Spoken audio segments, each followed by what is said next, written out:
It was a 40 feet long and 12 feet tall beast, the king of dinosaurs. Its massive and muscular body weighed up to 8 tons. Its serrated teeth were sharp, and its jaws had a bite so strong they could crush a car. The creature had 2 powerful legs. It lived in forested river valleys all across North America, almost 70 million years ago. I'm talking about the most famous movie star among dinosaurs, T-Rex.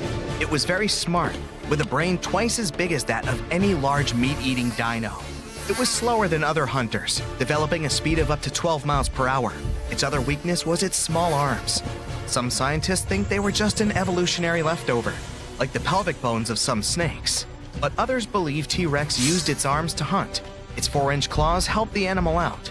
T-Rex was undoubtedly frightening, but surprisingly, there were even scarier dinosaurs in the past. Around 100 million years ago, there was a giant creature with the name that meant a spine lizard. It was Spinosaurus, the largest carnivorous dino. It was bigger than T-Rex and could grow almost 60 feet long. Its weight could be as great as 22 tons. The animal had long spines on its back. They could grow up to 7 feet long and were connected by folds of skin. They formed something that looked like a sail. Some scientists think it was a hump Spinosaurus used to store water. This dino had dense bones and short hind limbs. Researchers believe that these dinos could use their flat and wide-clawed feet for paddling. This was the first dino that could ever swim. Unfortunately, it couldn't process smells like most other theropods. These were a group of 2-legged carnivorous dinosaurs that appeared on Earth 230 million years ago. That's why the animals the creature hunted could hide from it on land. The Spino-dino spent most of its time in the water. It roamed the swamps of North Africa and mostly fed on fish, big prehistoric sharks, and sometimes other dinosaurs. It had a long, thin, and narrow snout like a crocodile.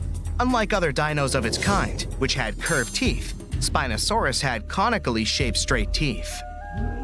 Giganotosaurus, which is the Greek word for giant southern lizard, was considered the largest meat-eating dino until Spinosaurus was found. It lived around 100 million years ago in South America, around 30 million years before T-Rex appeared there. It was longer and taller, but more slender than T-Rex. And while T-Rex had 2 fingers, this giant had 3. It walked upright on its 2 big and very strong legs. Its tail was pointed and thin, which helped the creature make fast turns while running and keep its balance. The animal could move at a speed of up to 31 miles per hour. T-Rex's maximum speed was 25 miles per hour at the most. Any faster than that, and the giant could lose its balance and fall over. Giganotosaurus had 2 arms with sharp claws. It was mostly an opportunistic meat-eater feeding on everything it found on its way.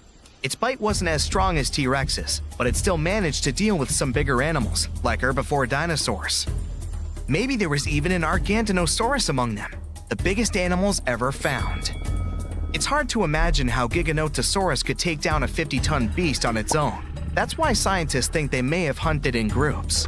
The animal's only weakness was its small brain. It was twice smaller than T-Rex's. This means the T could at least win a chess game.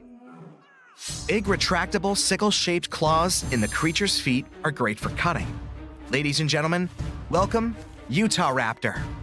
That's a mini T-Rex that lived 125 million years ago. If a big T-Rex was coming for you, you could hide under a rock or some other place where it wouldn't be able to reach you.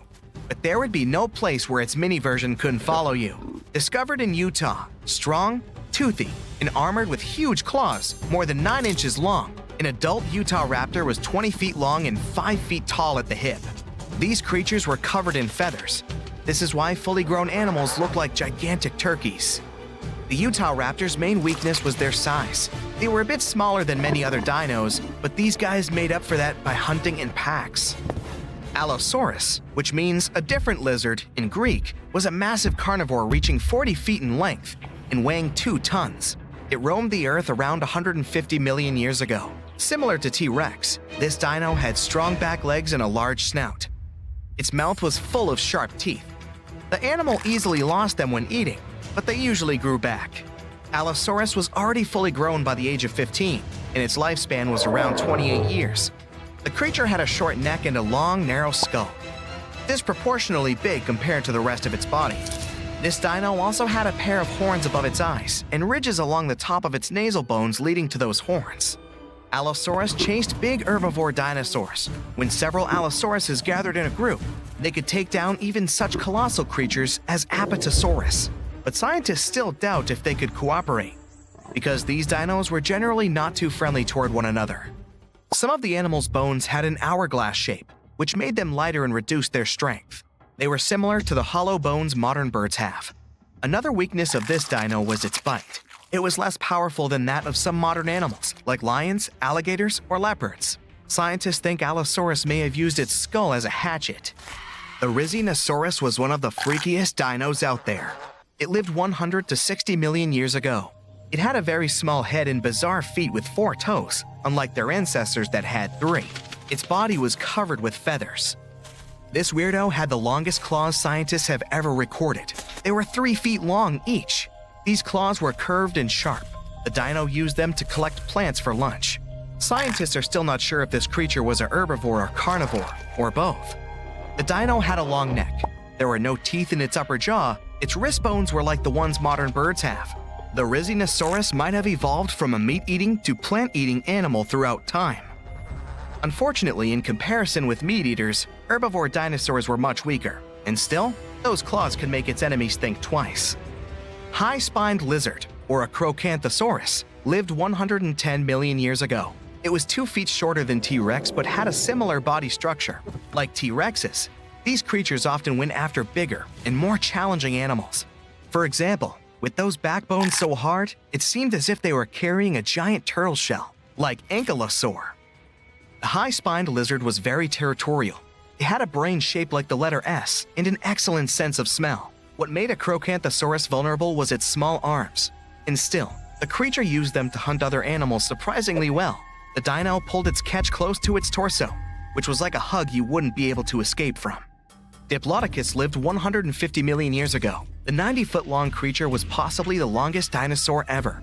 Its tail, which could reach 46 feet in length, was the longest tail of any animal ever. And its neck was more than 20 feet long. The underside of the dino's tail had 2 rows of bones, which made the creature even stronger and more mobile. Diplodocus didn't look scary, long-necked, gentle, peacefully munching on plants, until it used its tail like a whip, making even the scariest meat-eaters back away. This tail was the center of the dino's mass, which was why Diplodocus could move very quickly. Scientists first thought, this is a lizard-like animal, but its posture was more like that of an elephant. Plus, Diplodocus had nasal openings on its forehead. The dino's weakness was its small teeth and weak force bite. Quetzalcoatlus was the biggest flying animal ever. It lived 70 million years ago and controlled the skies of North America. It was a toothy, pin-headed creature with a blunt snout. It was as tall as a giraffe and weighed 550 pounds. Quetzalcoatlus had a small torso and long neck and legs. Its wings were short compared to the rest of its body, but still long enough to stretch for 40 feet. Scientists think this animal could fly at a speed of up to 80 miles per hour and travel 400 miles in a day. This dino was weaker than, let's say, T-Rex or most other carnivores of that time, but it had powerful muscles, which helped the animal rise into the air in the blink of an eye. So your starship is flying through space at 99.9% of the speed of light. Hey, aren't you cool? The stars turn into bright, continuous lines. Infinite outer space has shrunk into a tunnel. A bright flash ahead. Boom! Starship shoots out of the tunnel like a cork. You see the ancient Earth. The computer says you went back 70 million years. You're a paleontologist of the future who traveled through time for one purpose: to see with your own eyes the most underappreciated dinosaur in history. You have come down to Earth and are walking through the jungle. Suddenly, you hear a mighty roar. There's a dinosaur coming out of the trees. It's more than twice your height and weighs as much as 4 cars. Scientists have found only 2 huge arms left of this dino. For 60 years, Diinocheirus has been a major mystery in paleontology. Now we can see this creature in its entirety. They managed to find a complete set of fossils in Mongolia.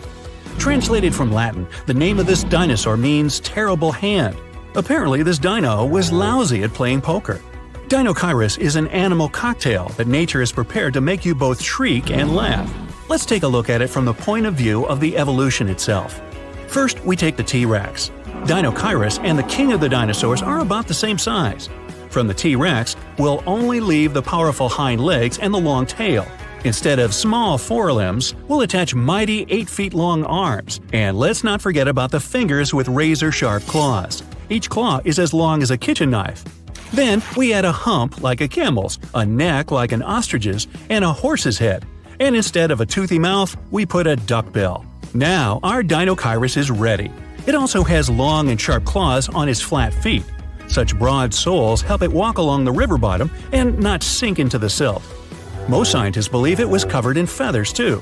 Plants were the main dish on this dinosaur's menu. To digest plant food, Deinocheirus swallowed stones. Many modern birds do the same. Stones in the stomach grind the tough plant fibers. In one of the Dinocheiruses, scientists found 1,400 of those. Yes, this dino had a huge belly, which slowed it down a lot. With such a size, Deinocheirus lived for a very long time, 75 to 300 years, give or take. In a 100-million-year-old piece of amber, they found strange bones. They belong to the smallest dinosaur known to science. Take 2 paper bills from your wallet. This dino weighed the same. It was about the size of a modern hummingbird. Scientists don't know what the tiny dinosaur looked like more, a lizard or a bird, but they're pretty sure it could fly and hunted insects. Over 100 sharp teeth confirm that. What happens when you cross a chicken and a crocodile? You get one of these bad guys, a Hesperonychus. This dinosaur was small but had quite an attitude. It lived in North America and probably hunted mammals. It weighed only 4 pounds and was covered in feathers like a chicken. If the sloth was a dinosaur, it would look like a Suzhou lizard. It moved on 2 legs, was as tall as a modern giraffe, but weighed 3 times as much. Suzhou lizard had feathers on its body, and a long neck helped it look in all directions. Overall, the tail of this dinosaur made it look like a giant rat on 2 legs. When scientists first saw the fossils of this animal, they didn't believe they were real. The Utahraptor looks like a hybrid of a velociraptor and an ostrich, only this dino was the size of a goose. The creature's strong hind limbs confirmed that it could walk on land. The dinosaur hunted fish, diving underwater for its prey. Now, we're used to flying animals having 2 wings, but evolution loves to break the rules. The Microraptor had 4 wings. Strong feathers were attached to each of those. The dinosaur weighed no more than 2 pounds. Its feathers were black and shiny like a crow's. There are no birds on the planet that have 4 wings. That means they evolved from 2-winged dinosaurs. Microraptor was the dead-end branch of evolution that didn't give way to any new species of animals.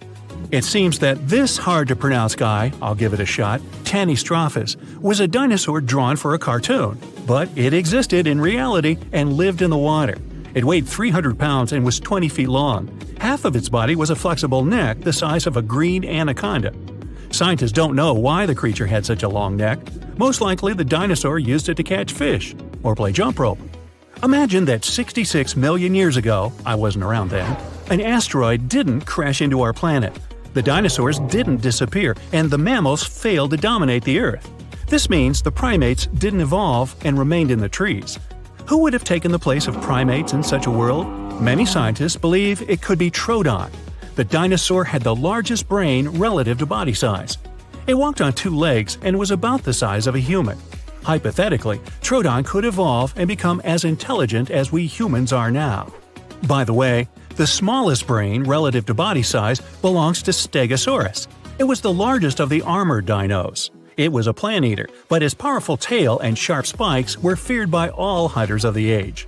A Stegosaurus weighed almost 4 tons, but its brain was meh, not much larger than a hot dog. Pagomastax was no bigger than a domestic cat, and it ran wild and free in Africa 100 to 200 million years ago. Imagine a bipedal lizard that looks like a parrot. Pagomastax was covered both with feathers and porcupine-like quills. It had a beak, but 2 sharp fangs grew from the lower jaw. Still, the creature's scary appearance is deceiving. The dino ran fast and could bite hard, but it was a peaceful plant eater all the same. Now, this one, Lenhenicus, lived 80 million years ago. It resembled an ostrich that weighed like a medium-sized parrot. It could run quickly and hunted insects. Instead of arms, this dinosaur grew 2 tiny fingers with claws on their ends. It's the only one-fingered dinosaur known to science. This strange creature was one of the ancestors of modern birds. Utahraptor was a flying dinosaur, looking as if it came straight from a sci-fi movie. It looked like a cat with bat wings. The creature was feeding on insects, but there's another theory that it could feed like a mosquito.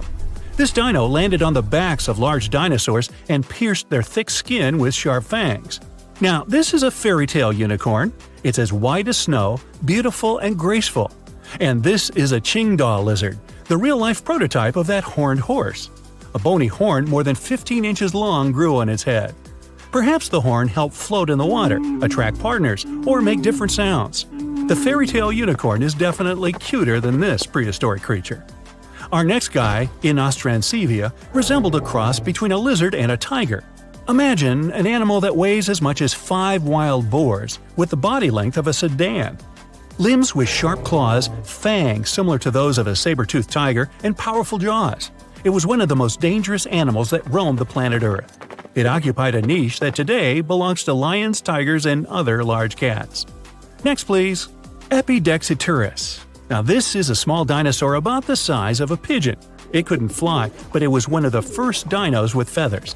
They were different from those of modern birds, though. They weren't divided into separate threads, but were whole and resembled plant leaves.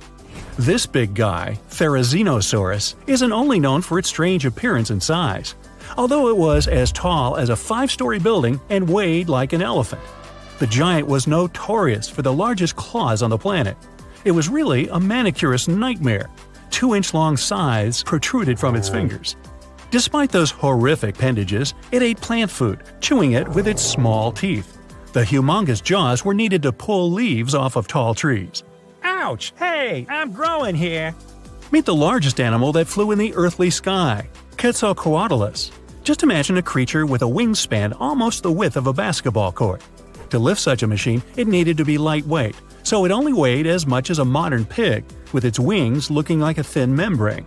They stretched from the bottom of the legs to the elongated fingers.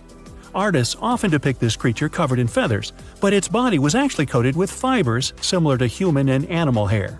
Acrocanthosaurus is an unusual dinosaur that wore a cap made of hard bone. No, not a baseball cap. The creature was the size of a Labrador retriever dog, but not as friendly. It wouldn't run after a stick. Rather, it would rush and ram its hard head into the rival of the same species or a predator. Hundreds of dinosaur species roamed our planet, and researchers give a name to a new type approximately every 2 weeks. It's not fair to stick to T-Rex, Stegosaurus, Spinosaurus, and other famous sauruses all the time. They've had their chance to shine in the movies and across the internet. So let's check out dinosaurs that no one talks about. First on our list is Torosaurus. The special thing about this dinosaur is that it definitely had one of the largest skulls ever found. It was big because of this frill going from the back of the animal's skull and covering its neck. The frill wasn't there for protection. It was probably just to show off a bit. The bone in the frill was thin and full of holes. As you can see, it's very similar to Triceratops. There are still debates about whether these two are the same species, but more and more studies show that they were more like cousins.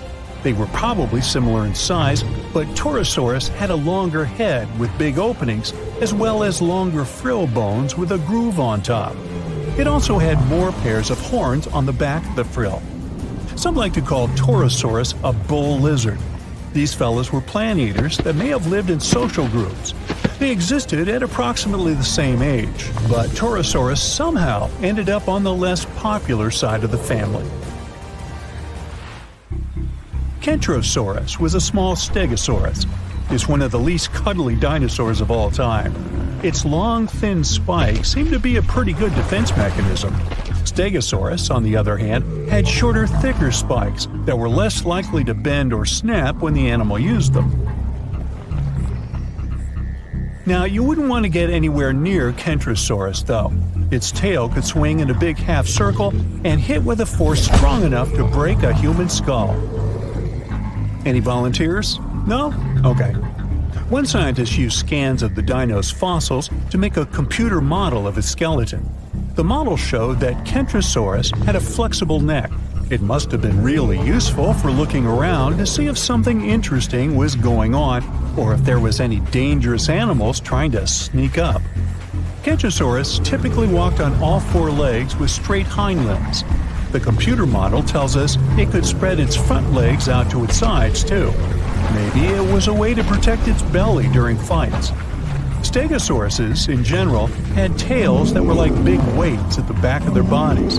That's why their balance point was closer to their hips.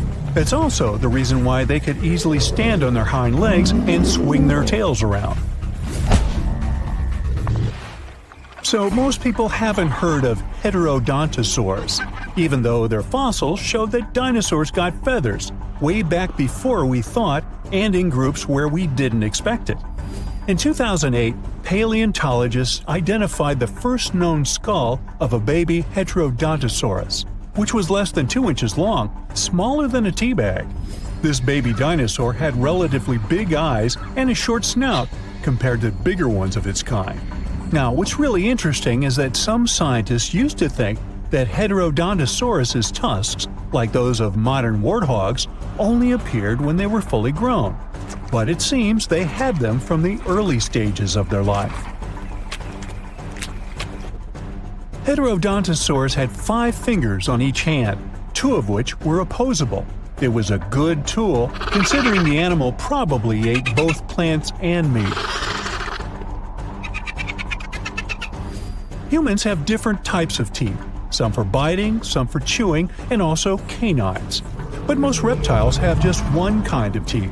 Heterodontosaurus was special because it had 3 different types of teeth: small peg-like ones, big teeth resembling canines, and square-shaped teeth that did the cutting job. Scientists are not entirely sure how this creature used these different types of teeth. Maybe it was for digging up roots, breaking into termite nests, or even defending themselves against dangerous animals. Okay, say this name with me now: Psittacosaurus. She was quite a common dinosaur in its time, but she never still gained popularity. Scientists found out that when these dinosaurs were young, they probably crawled, considering they had longer arms and short legs. But as they got older, between 4 and 6 years old, their hind legs started growing much faster and became much longer than their front legs. So, later in life, they likely didn't move on all 4s anymore, but walked on 2 legs. Inside the stomach of one of these creatures, scientists found pebbles. This shows the animals either had a hard time digesting what it ate, or it didn't chew its food very well. Its beak looks quite familiar. That's how it got its specific name, a parrot lizard. It was really strong, and some believe the creature used it to crack and open tough nuts and seeds before the pebbles in its stomach helped mash them up for digestion. These guys might have been good at swimming. They had broad feet, and the shape of their tail could have helped them move in the water relatively easily. Some scientists even believe they might have spent most of their lives swimming in rivers and lakes. In 2004, researchers found something really sweet: 24 young parrot lizards huddled together. They were too big to be hatchlings, so it could be a bunch of teenagers who had left their nests and then formed a group where they could support one another and defend themselves better. But apparently, that plan didn't work out so well. Now, check this one out: Stygimoloch, or as they call it, Styx demon. We're looking at a peaceful plant-eating creature with bony spikes and knobs on its skull. Most scientists believe it was a younger form of this fellow, even though they used to think they were a separate species. Stygimoloch is smaller than its more popular cousin, but it's also more robust and has a pretty thick neck. This dinosaur, with small forelimbs and long hind legs 3 feet high, which is half as high as an average human. That doesn't sound dangerous in the world of giant and fierce dinosaurs, but the animal had a very thick skull roof. Maybe it wasn't the strongest tool to defend itself, but it probably helped in combat with rivals from its own species. They most likely headbutted to win the hearts of their chosen ones. But rivals from its own herd were a piece of cake compared to the predators that might have gone after it. After all, this dino lived at the same time as old T-Rex. Now, when someone tells you to picture a dinosaur, Chisaosaurus would probably be the last thing coming to your mind. It looks as if you've put together pieces of random animals and tried to make your friends believe this truly was a real animal that once roamed the earth. But it's actually a dino, with giant sharp claws on its forelimbs, a bulky body, and a long neck ending with a tiny head. Now, don't let the claws scare you though. These creatures didn't go after other animals since they were herbivores, but these claws could protect the animal from intruders and predators. The full scientific name of this creature describes it as a giant sloth-like reptile from China. This animal was one of the biggest and oldest members of the group where it belonged, which lived around 115 million years ago. No, I wasn't around then. At first, it was hard to tell which animals were related to this weird-looking dinosaur. But in the 1990s, scientists made a conclusion that they were modified plant-eating theropods, which is similar to carnivorous dinos. They also most likely had feathers and small wings, like some sort of a very big turkey. Baby T-Rex was adorable. There, I said it. Hard to imagine those two words in the same sentence, but come on, even Big Bad T-Rex didn't pop out of its shell all big, scary, and fully grown. In its first few months on Earth, Baby T was a cute, fluffy, turkey-sized ball of fuzz. It was kind of like a weird-looking bird coming out of an oversized egg. Not enough food, dangerous surroundings, asteroids, Poor baby T's were so helpless and weak, only about half of them made it to their first birthday party. Scientists think their fuzz was there to keep them warm when they were still small and vulnerable. Plus, it helped them camouflage and stay safe. Baby T's didn't have big, sharp teeth yet, so they mostly munched on smaller reptiles and insects. Baby T's grew up pretty fast. They put on up to 6 pounds a day. Hey, I've done that. No, not really, just felt like it. The weirdest fact about them? When they were little, their arms looked totally normal compared to their bodies.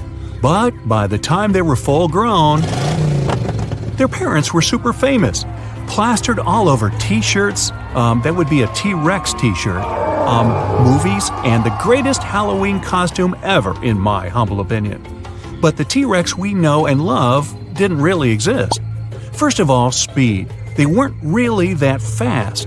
In the movies, you could never get away from them, even if the path was clear and you were in a pretty decent car. Early predictions were that T-Rexes could run somewhere between 10 and 30 miles an hour, which is whoa. But recent research shows they could only reach around 12 miles per hour. Anything more than that would have shattered their massive bones. So relax. After a couple months of training, even the most dedicated couch potato could get away from the sharp teeth of this guy. And what about our good friend Stegosaurus? It lived around 150 million years ago, so it didn't even get the chance to meet those cute baby T's. They appeared much later.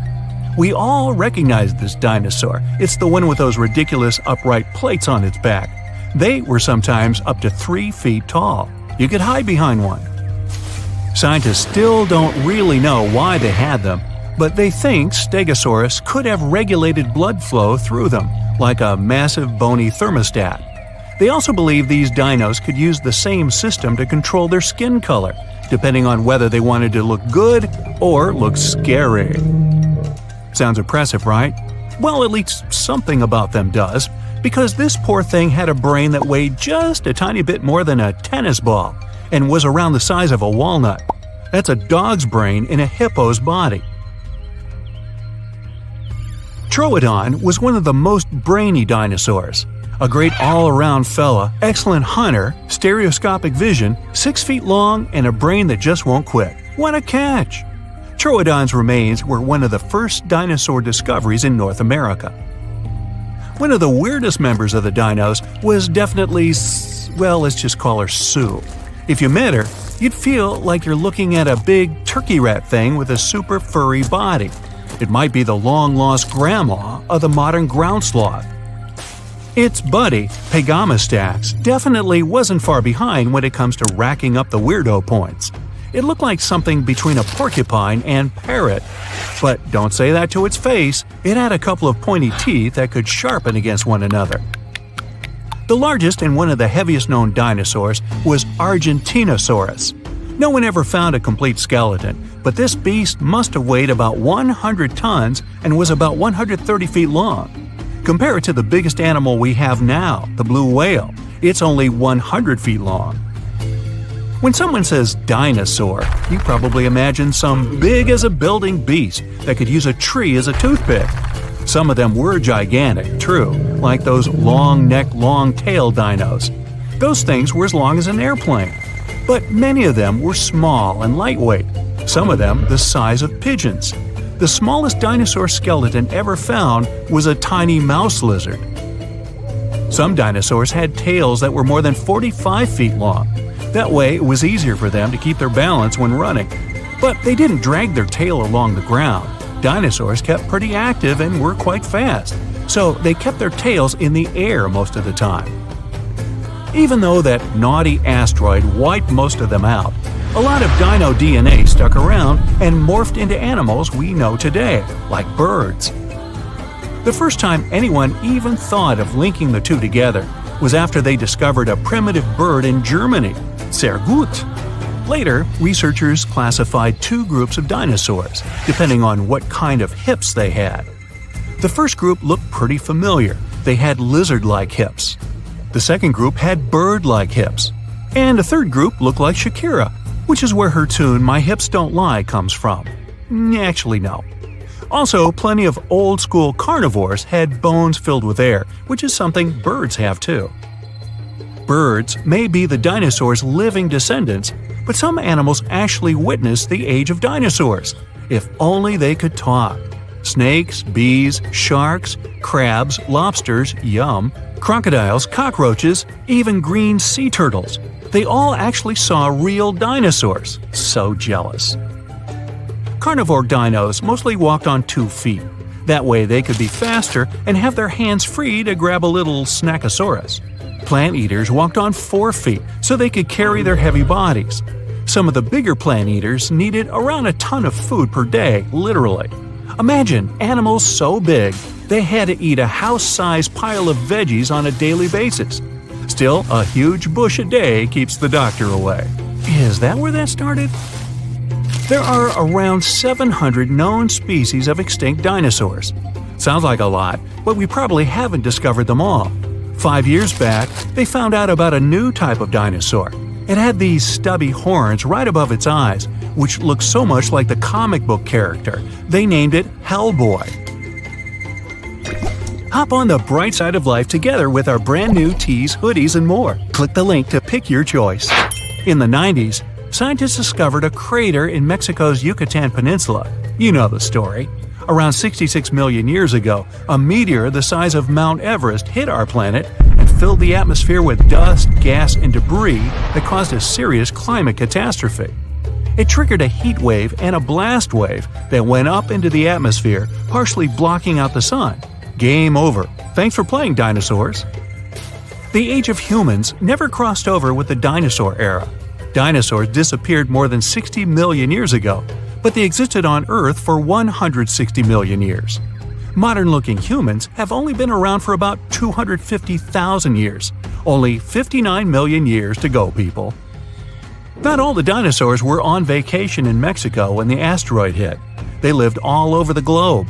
Some lived in deserts, while others lived in areas near ancient rivers surrounded by thick forests and rich vegetation. They weren't too picky, so they lived wherever, even Antarctica. But it wasn't covered in snow back then. Both poles had forests growing on them. Most people imagine all dinosaurs to be grayish-green because of the movies.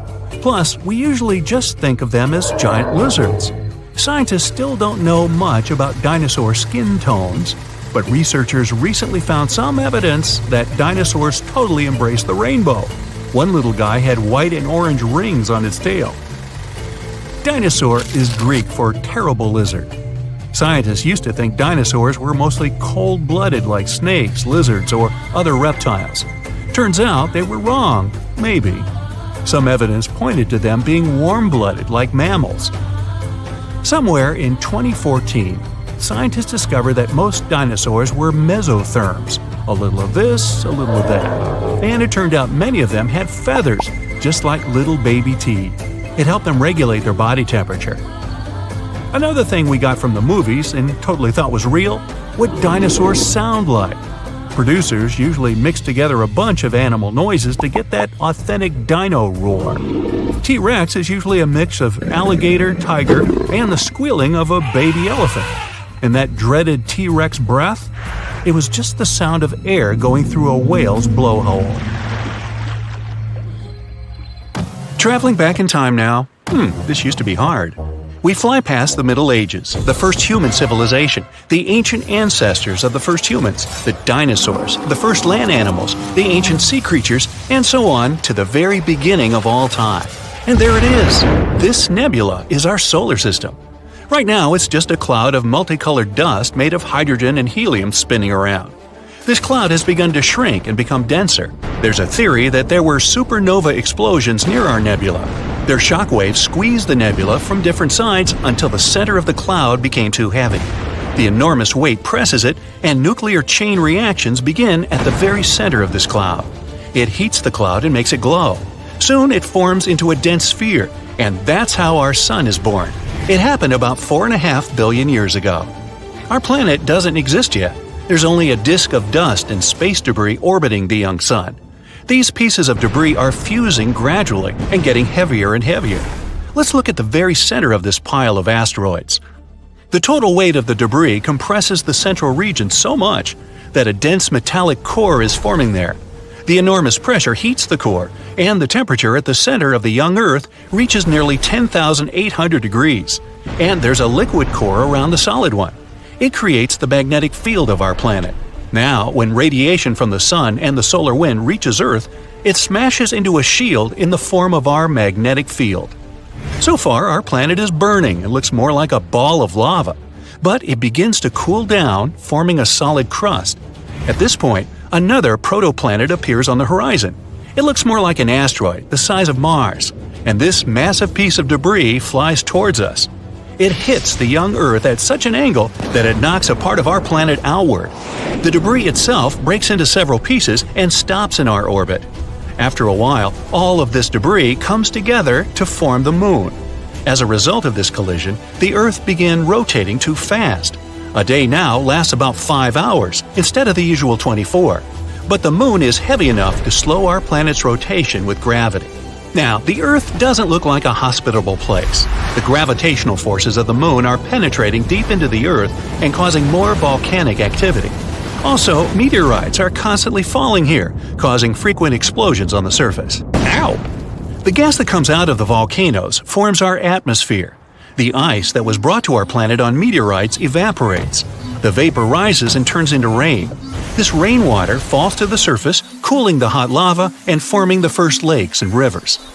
For several 100 million more years, Earth resembles the surface of Venus. It's a lifeless place with a bunch of volcanoes, acid rains, and no oxygen to breathe. The sun wasn't as bright as it is now. Plus, the sun's rays could barely pass through tons of volcanic dust in the atmosphere.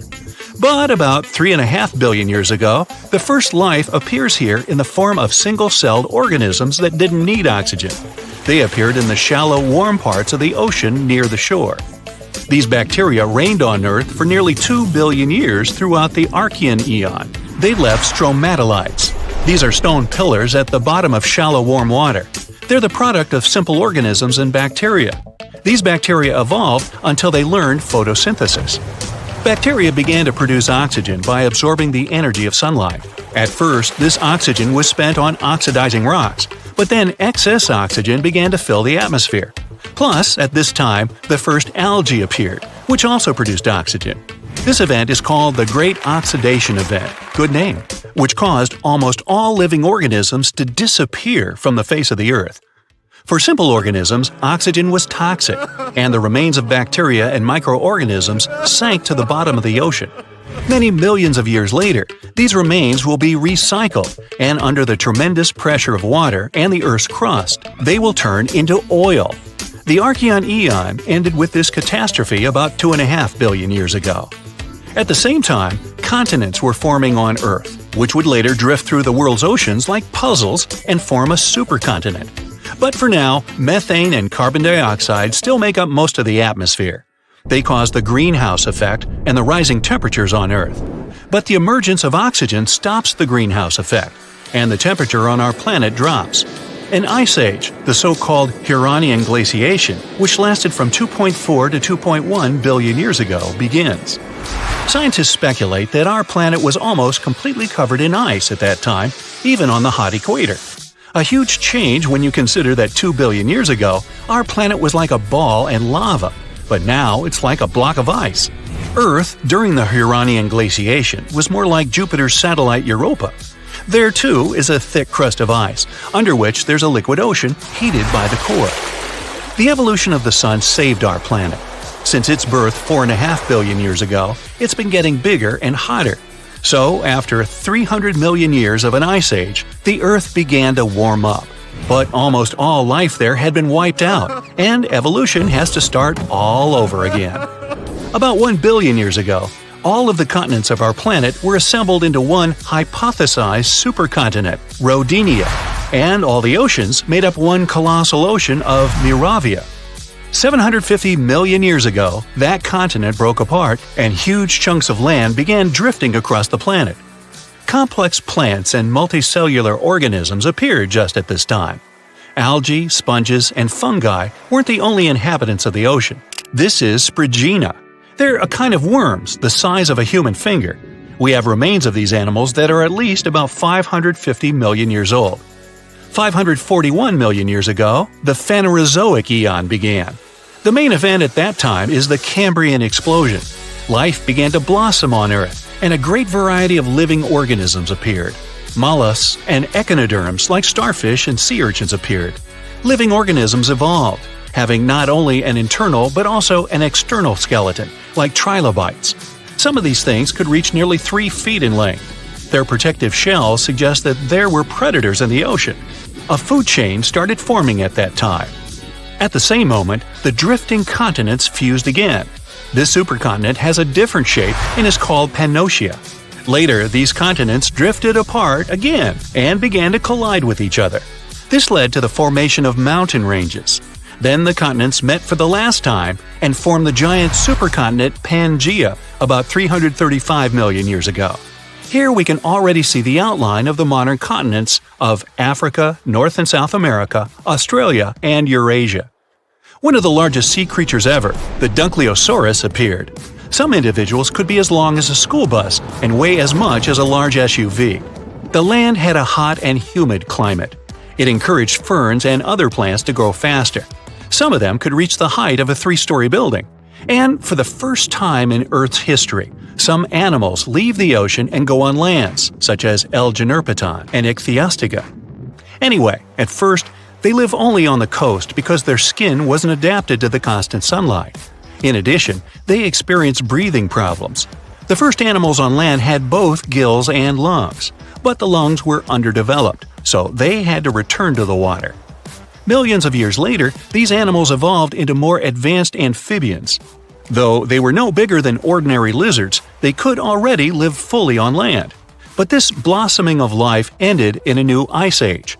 Glaciers from the poles slowly crept toward the equator.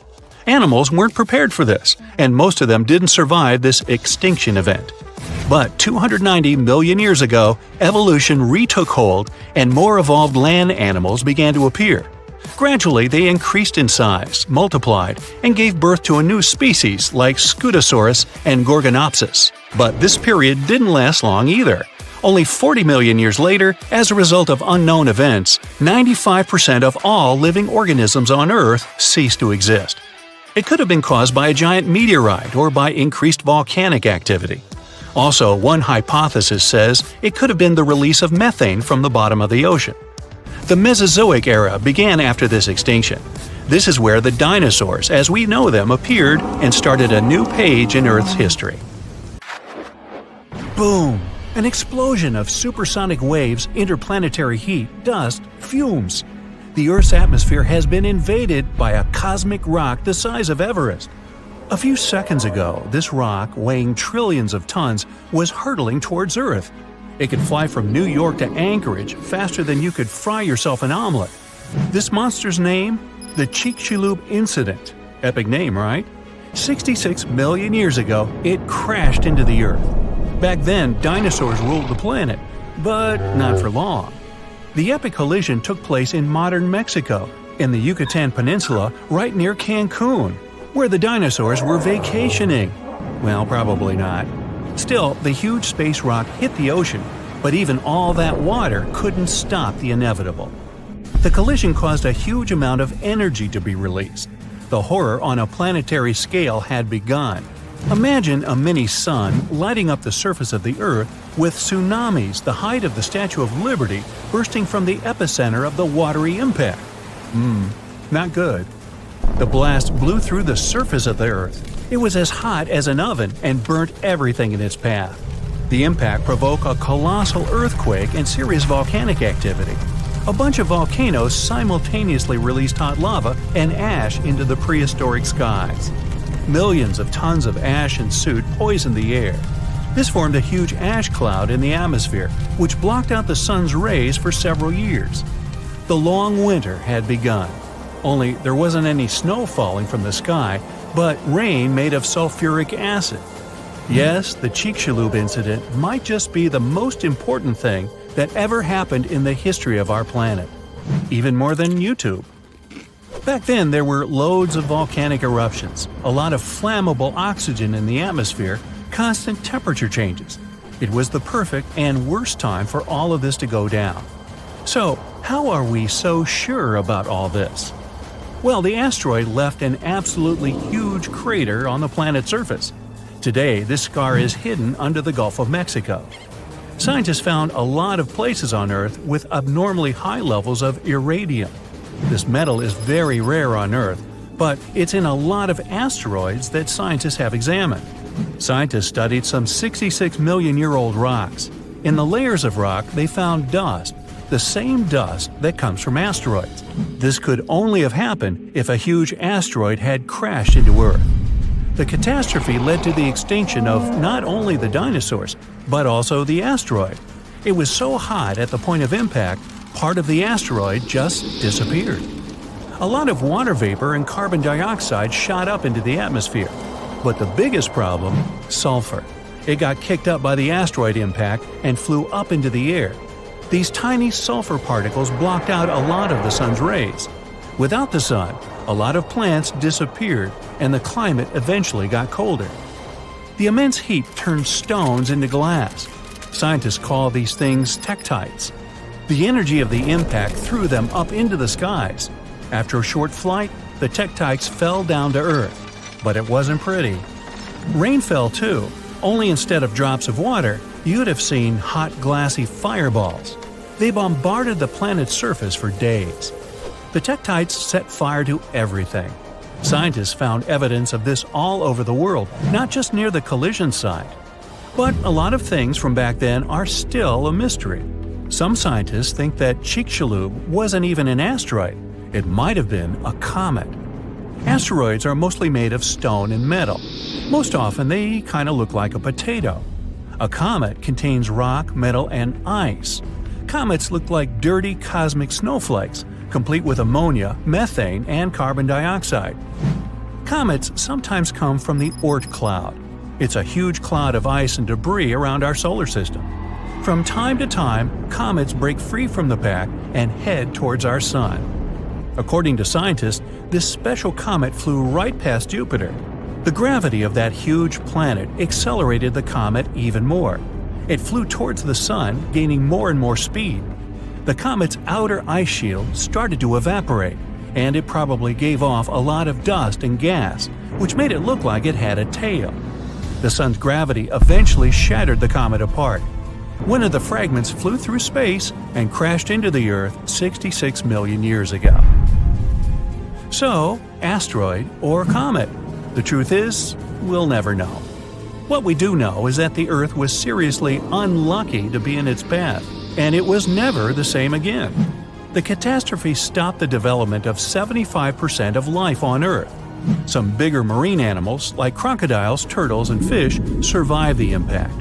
Out of all land animals, the only ones to survive were the ones that were, on average, smaller than the modern raccoon. That includes a bunch of special species of dinosaurs, the ancient ancestors of birds. Scientists believe they survived for two reasons. After the huge impact, it took a long time for plants to start growing again, and a lot of animals didn't survive. Most remaining animals didn't have enough food. But these dinosaurs had a beak. With its help, they could split open nuts and dig seeds out of the soil, so they survived. The second reason is that these lucky guys had bigger brains. Some people think that they were able to cooperate with each other and quickly adapt to the new conditions. Other life forms survived too. Fungi and mold survived underground and underwater. Gradually, the darkness cleared away, and ferns began to take over the lifeless landscape. After a few thousand years, forests started to reappear. The animals that survived were pretty much all inconspicuous and small creatures. They lived in burrows, safe from all that hot ash. Before the collision, mammals had lived in the shadow of dinosaurs. But with all the dinosaurs suddenly gone, things were about to change. Mammals were able to take over. They began to dominate life, at least on land. Back to the moment when everything changed. Turns out, it wasn't the size of the asteroid that made it so powerful. It was more about the angle in which it hit the Earth. If the angle of impact had been different, the dinosaurs might have even survived the catastrophe. So, what would that have looked like? Well, let's travel back, way back. Oh no, there's a giant asteroid heading for Earth. Oh, wait, never mind, it missed. Whew. There are plenty of earthquakes, tsunamis, and volcanic eruptions every day, but dinosaurs don't mind that much. No big deal. Fast forward a few million years, and most of these ancient lizards have changed and are now unrecognizable. Thanks to a couple of ice ages, many dinosaurs are now totally covered with feathers to protect them from the cold. Mammals exist, but they're few and far between. You see a lot of bats in caves. There are tons of rat-sized rodents in the forests. During the day, they hide in the undergrowth or in burrows. At night, they go out in search of food. There are no horses, no elephants, or other large mammals. Why become large and eatable when there are so many dangerous reptiles with huge fangs around? There are no whales in the sea. Parrots, hawks, and pigeons are nowhere to be seen. But pterodactyls 2.0 whiz past you constantly. Some are about the size of a helicopter, while others are no larger than a swan. There are plenty of primates, but they're in no hurry to climb down from their trees and walk on two legs. No venturing out into the savannah, no evolution into Homo sapiens. In this alternate reality, open spaces are very dangerous. But then again, so are forests and trees. Nowhere is safe. To get some delicious primate treats, many smaller dinosaurs learned to climb trees. This was already happening back in the Cretaceous period, right before that huge asteroid just missed Earth. Whew, that would have been an epic collision. Dinosaurs have grown wiser since that near miss. Some are even as smart as a modern chicken. A large brain uses a lot of energy, and that's not always a good strategy for survival. Safer to keep brains small and keep making those teeth bigger and pointier. Traveling back in time now, this used to be hard. We fly past the Middle Ages, the first human civilization, the ancient ancestors of the first humans, the dinosaurs, the first land animals, the ancient sea creatures, and so on to the very beginning of all time. And there it is! This nebula is our solar system. Right now, it's just a cloud of multicolored dust made of hydrogen and helium spinning around. This cloud has begun to shrink and become denser. There's a theory that there were supernova explosions near our nebula. Their shockwaves squeezed the nebula from different sides until the center of the cloud became too heavy. The enormous weight presses it, and nuclear chain reactions begin at the very center of this cloud. It heats the cloud and makes it glow. Soon it forms into a dense sphere, and that's how our sun is born. It happened about 4.5 billion years ago. Our planet doesn't exist yet. There's only a disk of dust and space debris orbiting the young sun. These pieces of debris are fusing gradually and getting heavier and heavier. Let's look at the very center of this pile of asteroids. The total weight of the debris compresses the central region so much that a dense metallic core is forming there. The enormous pressure heats the core, and the temperature at the center of the young Earth reaches nearly 10,800 degrees. And there's a liquid core around the solid one. It creates the magnetic field of our planet. Now, when radiation from the sun and the solar wind reaches Earth, it smashes into a shield in the form of our magnetic field. So far, our planet is burning and looks more like a ball of lava. But it begins to cool down, forming a solid crust. At this point, another protoplanet appears on the horizon. It looks more like an asteroid, the size of Mars, and this massive piece of debris flies towards us. It hits the young Earth at such an angle that it knocks a part of our planet outward. The debris itself breaks into several pieces and stops in our orbit. After a while, all of this debris comes together to form the Moon. As a result of this collision, the Earth began rotating too fast. A day now lasts about 5 hours instead of the usual 24. But the Moon is heavy enough to slow our planet's rotation with gravity. Now, the Earth doesn't look like a hospitable place. The gravitational forces of the Moon are penetrating deep into the Earth and causing more volcanic activity. Also, meteorites are constantly falling here, causing frequent explosions on the surface. Ow! The gas that comes out of the volcanoes forms our atmosphere. The ice that was brought to our planet on meteorites evaporates. The vapor rises and turns into rain. This rainwater falls to the surface, cooling the hot lava and forming the first lakes and rivers. For several 100 million more years, Earth resembles the surface of Venus. It's a lifeless place with a bunch of volcanoes, acid rains, and no oxygen to breathe. The sun wasn't as bright as it is now. Plus, the sun's rays could barely pass through tons of volcanic dust in the atmosphere. But about 3.5 billion years ago, the first life appears here in the form of single-celled organisms that didn't need oxygen. They appeared in the shallow, warm parts of the ocean near the shore. These bacteria reigned on Earth for nearly 2 billion years throughout the Archean eon. They left stromatolites. These are stone pillars at the bottom of shallow, warm water. They're the product of simple organisms and bacteria. These bacteria evolved until they learned photosynthesis.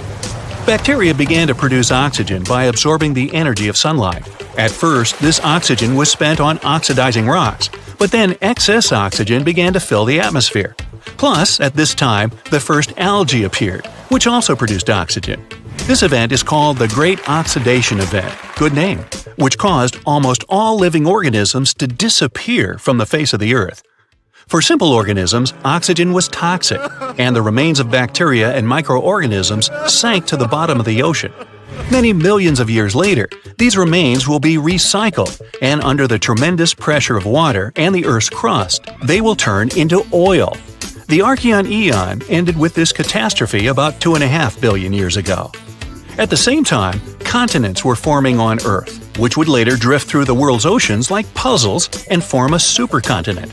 But for now, methane and carbon dioxide still make up most of the atmosphere. They cause the greenhouse effect and the rising temperatures on Earth. But the emergence of oxygen stops the greenhouse effect, and the temperature on our planet drops. An ice age, the so-called Huronian glaciation, which lasted from 2.4 to 2.1 billion years ago, begins. Scientists speculate that our planet was almost completely covered in ice at that time, even on the hot equator. A huge change when you consider that 2 billion years ago, our planet was like a ball and lava, but now it's like a block of ice. Earth, during the Huronian glaciation, was more like Jupiter's satellite Europa. There, too, is a thick crust of ice, under which there's a liquid ocean heated by the core. The evolution of the Sun saved our planet. Since its birth 4.5 billion years ago, it's been getting bigger and hotter. So, after 300 million years of an ice age, the Earth began to warm up. But almost all life there had been wiped out, and evolution has to start all over again.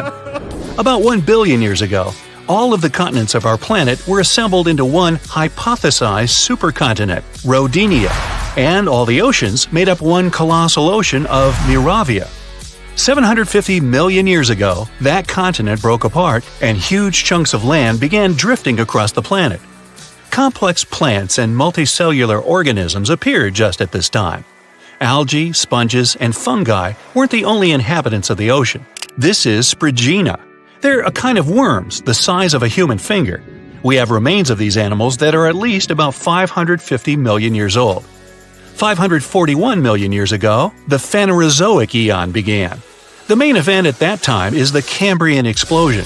Life began to blossom on Earth, and a great variety of living organisms appeared. Mollusks and echinoderms like starfish and sea urchins appeared. Living organisms evolved, having not only an internal but also an external skeleton, like trilobites. Some of these things could reach nearly 3 feet in length. Their protective shells suggest that there were predators in the ocean. A food chain started forming at that time. At the same moment, the drifting continents fused again. This supercontinent has a different shape and is called Pannotia. Later, these continents drifted apart again and began to collide with each other. This led to the formation of mountain ranges. Then the continents met for the last time and formed the giant supercontinent Pangaea about 335 million years ago. Here we can already see the outline of the modern continents of Africa, North and South America, Australia, and Eurasia. One of the largest sea creatures ever, the Dunkleosaurus, appeared. Some individuals could be as long as a school bus and weigh as much as a large SUV. The land had a hot and humid climate. It encouraged ferns and other plants to grow faster. Some of them could reach the height of a 3-story building. And for the first time in Earth's history, some animals leave the ocean and go on lands, such as L. generpeton and Ichthyostega. Anyway, at first, they live only on the coast because their skin wasn't adapted to the constant sunlight. In addition, they experience breathing problems. The first animals on land had both gills and lungs, but the lungs were underdeveloped, so they had to return to the water. Millions of years later, these animals evolved into more advanced amphibians. Though they were no bigger than ordinary lizards, they could already live fully on land. But this blossoming of life ended in a new ice age. Glaciers from the poles slowly crept toward the equator. Animals weren't prepared for this, and most of them didn't survive this extinction event. But 290 million years ago, evolution retook hold and more evolved land animals began to appear. Gradually, they increased in size, multiplied, and gave birth to a new species like Scutosaurus and Gorgonopsis. But this period didn't last long either. Only 40 million years later, as a result of unknown events, 95% of all living organisms on Earth ceased to exist. It could have been caused by a giant meteorite or by increased volcanic activity. Also, one hypothesis says it could have been the release of methane from the bottom of the ocean. The Mesozoic era began after this extinction. This is where the dinosaurs, as we know them, appeared and started a new page in Earth's history. Hey, it's possible that Jurassic World is not just a fantasy. Dinosaurs could really be walking, swimming, or flying around somewhere out there, but not on Earth. Some scientists think there may be planets far, far away from our solar system where slightly different versions of T-Rex and other dinosaurs live. They got the idea based on the fact that our planet used to have about 30% higher oxygen levels than today. That's why complex and intelligent life forms like dinosaurs could develop in the first place. They also want to explore basic building blocks that are the reason why we have life on Earth. These building blocks are something we know as amino acids. They make proteins, sugars, and genetic material, RNA and DNA. They're consistent and mainly exist in one shape or orientation. There are 2 ways they can be oriented, right and left. That means they mirror each other, just like our hands. It's something we call chirality. For life to exist, proteins must have one form, which means they can be oriented right or left. On our home planet, almost all living things, from the smallest bugs to whales and elephants, have amino acids with a left-handed orientation.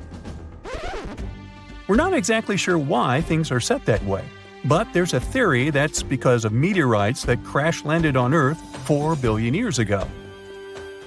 They brought specific kinds of amino acids and some other organic materials to our planet, and somehow set the pattern we have today.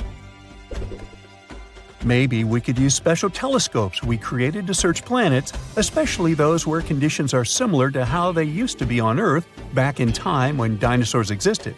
In that case, it would be better to watch them from a safe distance, because considering what they might look like, researchers say it might be a safer choice.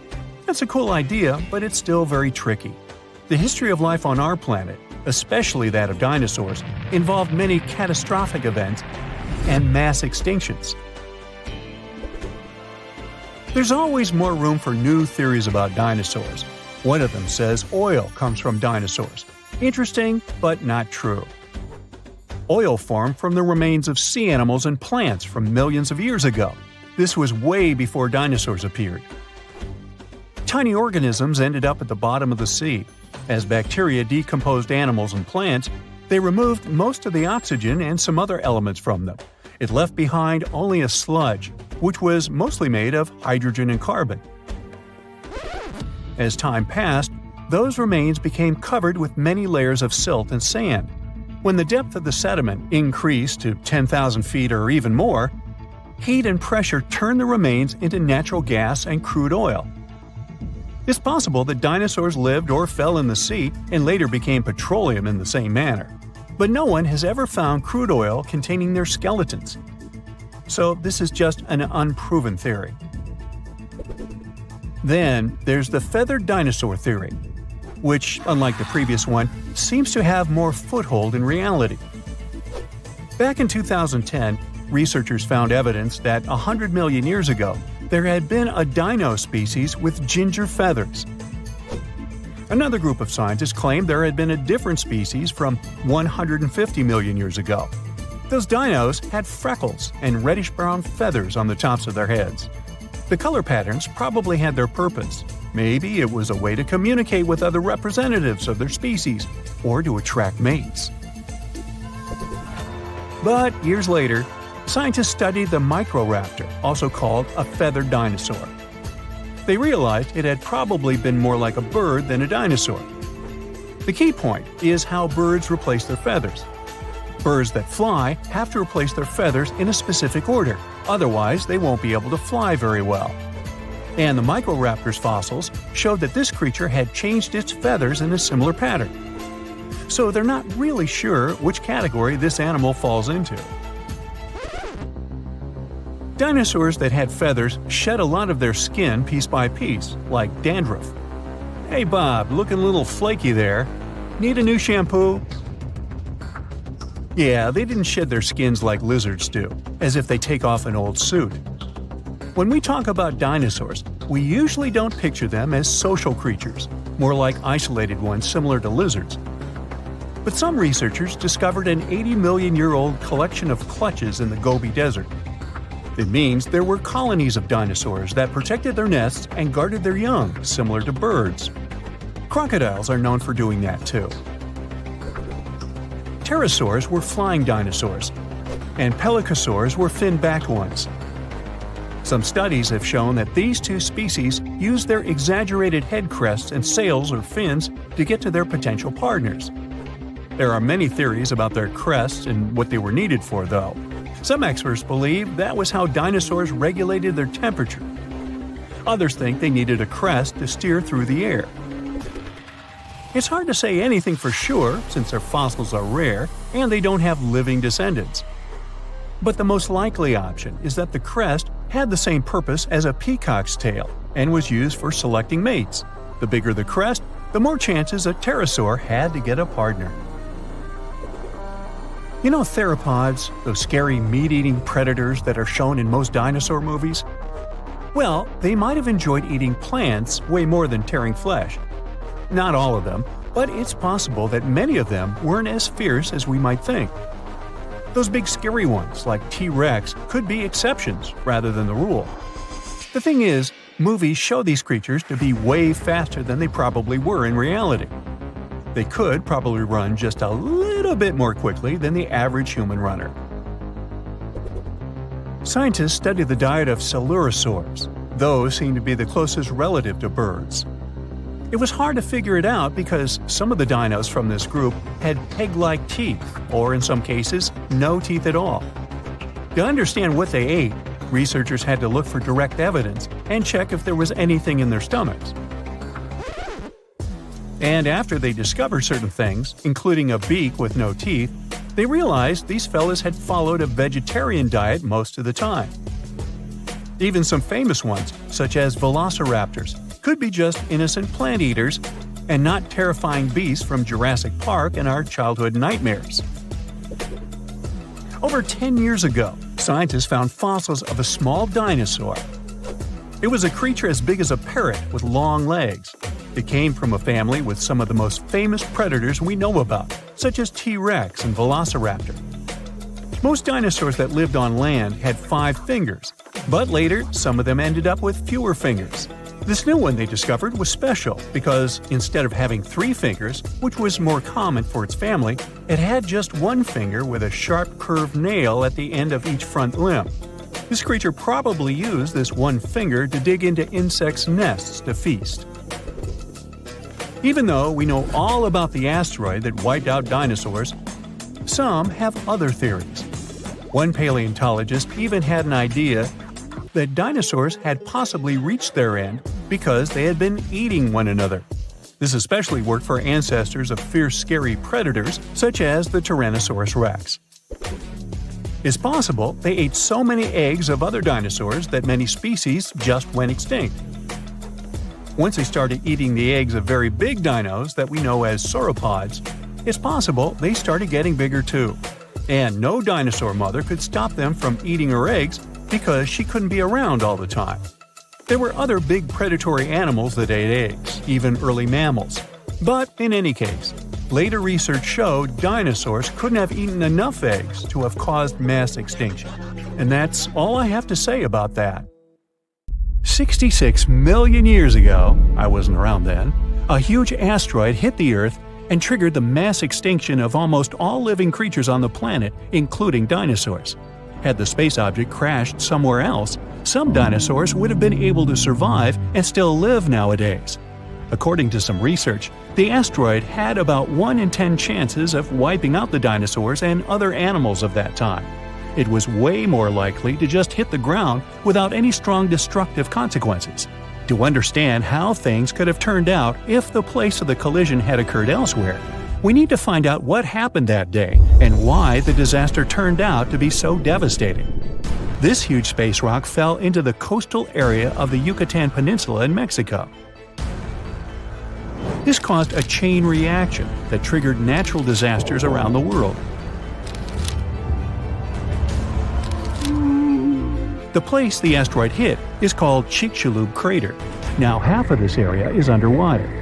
The asteroid was about 7.5 miles in diameter and moving at a speed of 27,000 miles per hour. This rock, bigger than Everest, was rushing toward Earth faster than the speed of sound by almost 40 times. Wow. The energy released in the collision was as powerful as an explosion of about 10 billion atomic bombs, and the destructive force of the blast wave was just one of several disasters. The asteroid happened to fall in one of the worst possible places, and because of the way it fell, it threw a huge amount of dust into the air. Imagine you're jumping into the water like a professional athlete vertically, leaving hardly any splashes behind. And now think of how much water splashes when you jump into the pool like a cannonball. So the asteroid landed the cannonball way. The second disaster the asteroid provoked was soot burning. A small part of the Earth's surface consists of rocks. Only a tiny percentage of that part was rich in oil and sulfur back then. The asteroid burned and lifted so much soot into the air that it would be enough to fill an indoor baseball stadium. According to research, 65 million years ago, only 13% of the surface of the entire planet could have contained the necessary amount of organic material for the formation of such a volume of soot. That's why this place was considered the worst. If the catastrophe had happened on the territory of the other 87%, then dinosaurs would have been alive today. A huge cloud of soot and carbon dioxide rose into the air and covered the sun. The soot turned the sky gray and partially blocked sunlight. This led to a quick drop in temperatures almost all over the planet. It seemed like Earth was inside a gray veil. Many plants and animals couldn't survive the cold snap. Trees began to wither because of the lack of sun. The photosynthesis process was disrupted. The cold and withering of trees led to another catastrophe: global famine. Herbivores couldn't survive because they lost almost all of their food. Plants, flowers, and trees didn't manage to get through the catastrophe. These destructions spread far beyond the asteroid impact site. Hot dust particles, asteroid chunks, and small pieces of rocks settled to the ground across the continent and caused large-scale forest fires. Burning trees threw even more soot into the air, which made the situation even worse.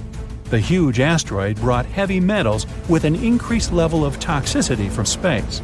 The melting of these substances during the collision provoked firestorms.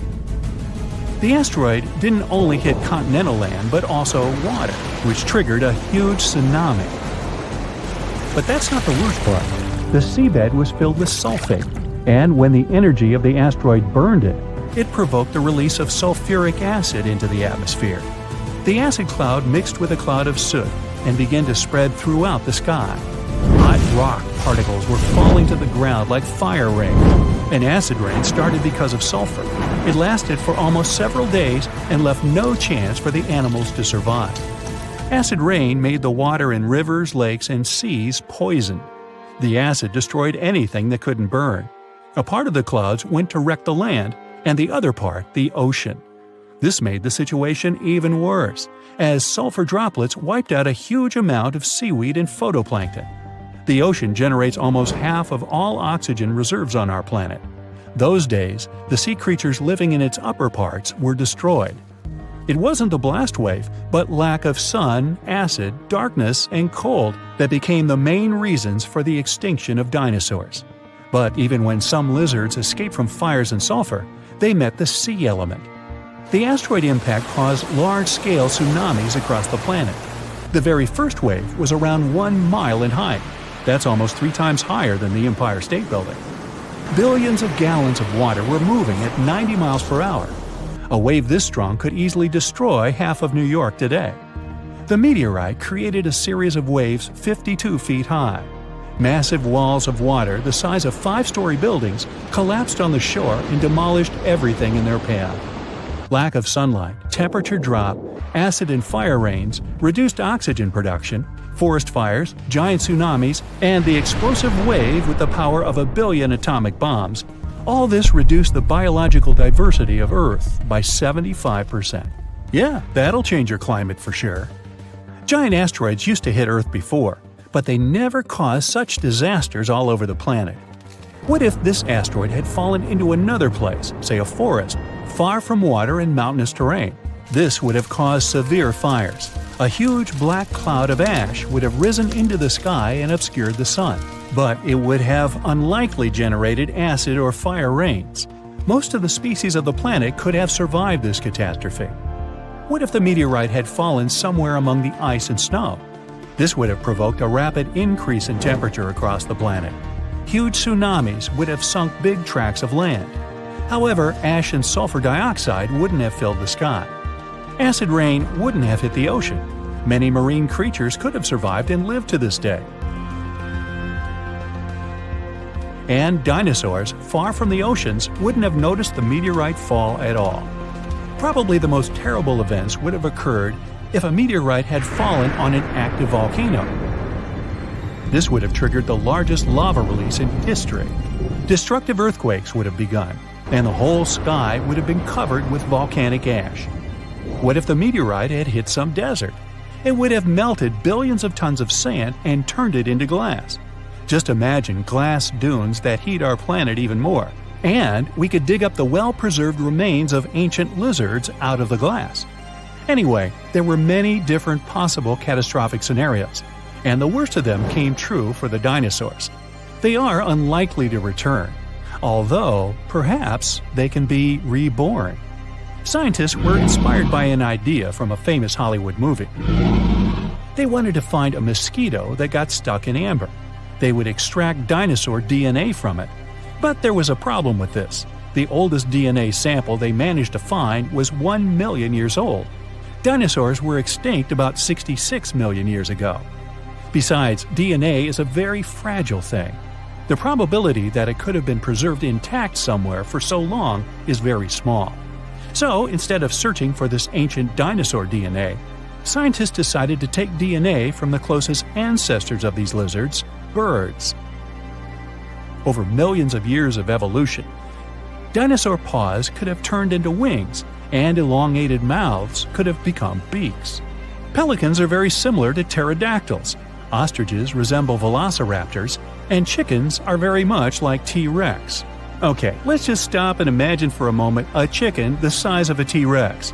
Hey, you want a piece of me? Now, the common chicken is recognized as the closest relative of the huge lizard. Remove the plumage from it, cover it with scales, give a toothy mouth instead of a beak, and attach a long tail. And you get a real mini Tyrannosaurus rex by body structure and movement. Deep in its DNA, there are similar genes that formidable predators have. With the help of genetic engineering, scientists plan to play with its DNA and try to reverse the evolution, which means breeding dinosaurs can become a reality. Well, that could come back to bite you. Meganeuropsis was a giant dragonfly that lived on our planet almost 300 million years ago. It was about the size of a modern-day falcon, with a wingspan as long as your leg. It had long and sharp claws that it used to catch food and for protection. They could even grab small animals and carry them through the air. Their speed and maneuverability made them formidable hunters. Meganeuropsis is the most giant insect ever found on Earth. Scientists believe it might have reached this colossal size because there used to be more oxygen in the air. There were other gigantic insects that lived before the dinosaurs too. Some ancient ants could grow to the size of a hummingbird. And if that wasn't scary enough, they could also spit acid, like something out of a movie. These ants lived in large colonies, and their anthills were several times bigger than the ones we see today, and could resemble a bear's den. This thing is an Arthropleura, an ancient ancestor of the giant millipede. This monster dwarfed the last two animals, growing to the length of a car. It lived in rainforests, and it could move at great speed. Imagine being chased by one of these. Fortunately, Arthropleura weren't carnivores like today's centipedes. They only ate plants. Another reason the insects grew so big back then is that there was less direct competition. They could evolve and grow without being eaten by more successful animals. Brontoscorpio lived about 400 million years ago and could reach 3 feet in length. That's 15 times longer than modern scorpions. And unlike modern ones, it had not 2, but 4 claws. This amazing creature could also breathe on land and underwater. That's because it had both gills and lungs. It's believed that these guys were some of the first to evolve and change their habitat from water to land. Now, onto a far stranger marine animal, Anomalocaris. It's thought to be the very first predator to live on our planet. It was half the length of a human, their eyes had color vision, and they were likely the most advanced of any living organism 500 million years ago. They used their sharp claws and mouth parts for hunting trilobites, crabs, and sea scorpions. It's possible that Anomalocaris was what eventually pushed crabs and scorpions onto the land. They might not look very similar, but Anomalocaris was also an ancient ancestor of modern crabs. Dunkleosteus was an enormous ancient fish. These guys were half the length of a school bus and weighed the same as a small car. They had no teeth, but evolved to use the bone plates on their jaws as a replacement, leading to their crazy appearance. This allowed them to have the biting power of a modern Mississippi alligator. Most impressively, it could close its jaw multiple times in less than a second. This created a powerful flow of water right into its mouth. Smaller fish would get caught in the current and pulled right into a Dunkleosteus's mouth. Their skull was heavily protected by bony armor. It was like it was wearing a helmet. This protected it from almost any strikes and made it the apex predator of its time. Achmonosteon is the ancestor of all sharks in existence, living around 340 million years ago. No one knows why, but in addition to the usual shark fin, it had something that looked like an anvil on its back. Another feature of the Achmonosteon was a massive spike on the underside of its body. It was very sharp and covered with many teeth. Tiktaalik were some of the first animals to set foot on land. It had gills and scales, like a fish, but it also had some of the features of land animals. It looked a bit like a cross between a fish and a lizard. Its front and back fins began to turn into limbs, so it could crawl along shorelines. and it developed lungs as it spent more time out of the water. This weird fish may be the ancestor of pretty much every modern land animal today, including us. Back to land, this is a Dimetrodon. It looks like a lizard, but it's actually a synapsid, a close relative of mammals. It was the size of an alligator and had a giant sail on its back. Scientists aren't certain, but it's believed that the Dimetrodon used this sail to get heat from the environment faster. It also helped them camouflage themselves in the tall grass. These guys are often confused with dinosaurs, but they disappeared 40 million years before the first dinosaurs appeared. Over time, synapsids evolved into full-fledged mammals, and if we go further down this chain, we'll find out that humans evolved from these guys too. Dinocephalians. The name of these guys literally translates to scary-headed. This is because, in the process of evolution, their skulls became much thicker. These creatures were usually 19 feet long and weighed the same as a car. Some of them had long fangs like a saber-toothed tiger, but these giant lizards were herbivores. That doesn't mean that they were completely peaceful and docile, though. Scientists believe they fought within their species. They smashed their heavy foreheads into each other, like rams do now.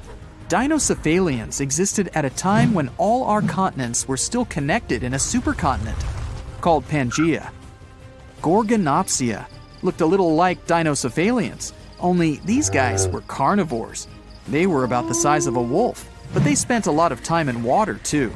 They usually lived on coastlines and could dive into the sea looking for food. They were also the first predators that could run fast. This is one reason why Gorgonopsia ruled the world about 265 million years ago. Later, these species mysteriously disappeared, leaving the dinosaurs to dominate the Earth. The cause of the mass extinction about 240 million years ago is unknown, but the second event that caused the extinction of 95% of all living organisms on Earth was a giant meteorite. The oldest tree remains are 385 million years old. Archaeologists found them inside a rock, where there were traces of the roots of many species of trees. These ancient trees evolved and began to turn the carbon dioxide in the air into oxygen. Gradually, they created the atmosphere we have now. This is the oldest winged insect in the world, Rhyniognathus. It's about 400 million years old, and there's still debate about the way it lived. Supposedly, it fed on plants, but it also might have eaten other animals. The oldest species of millipede is Pneumodesmus neumani. It may have been the first living organism to breathe on the barren Earth, around 400 million years ago. This little guy was only as long as a seed, but we only have one fossil, so they might have grown a bit bigger.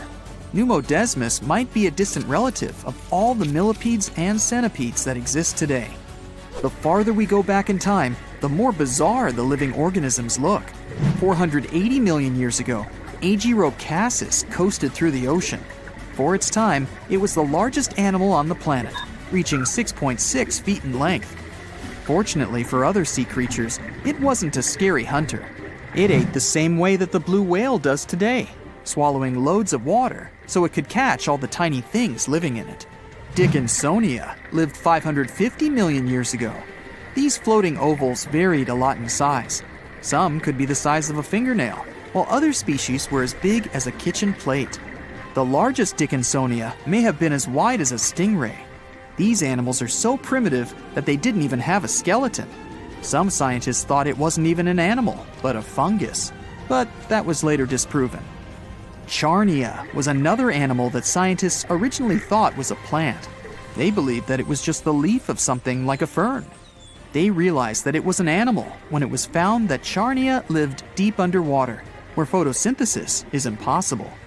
These guys swam near the bottom of the sea and fed on nutrients from the water. Instead of a traditional digestive system, these things had filters. They ran water through them to catch food in it, like the Agirocassus. The first living organism is thought to have appeared about 4.2 billion years ago. When the oceans first formed, they were filled with things needed for life to exist. Under high temperatures, this matter began to interact and join together, forming the first living organism. This is why we look for planets with liquid water. We know life on Earth started with water, so many people believe that water is the most important factor in the origin of life.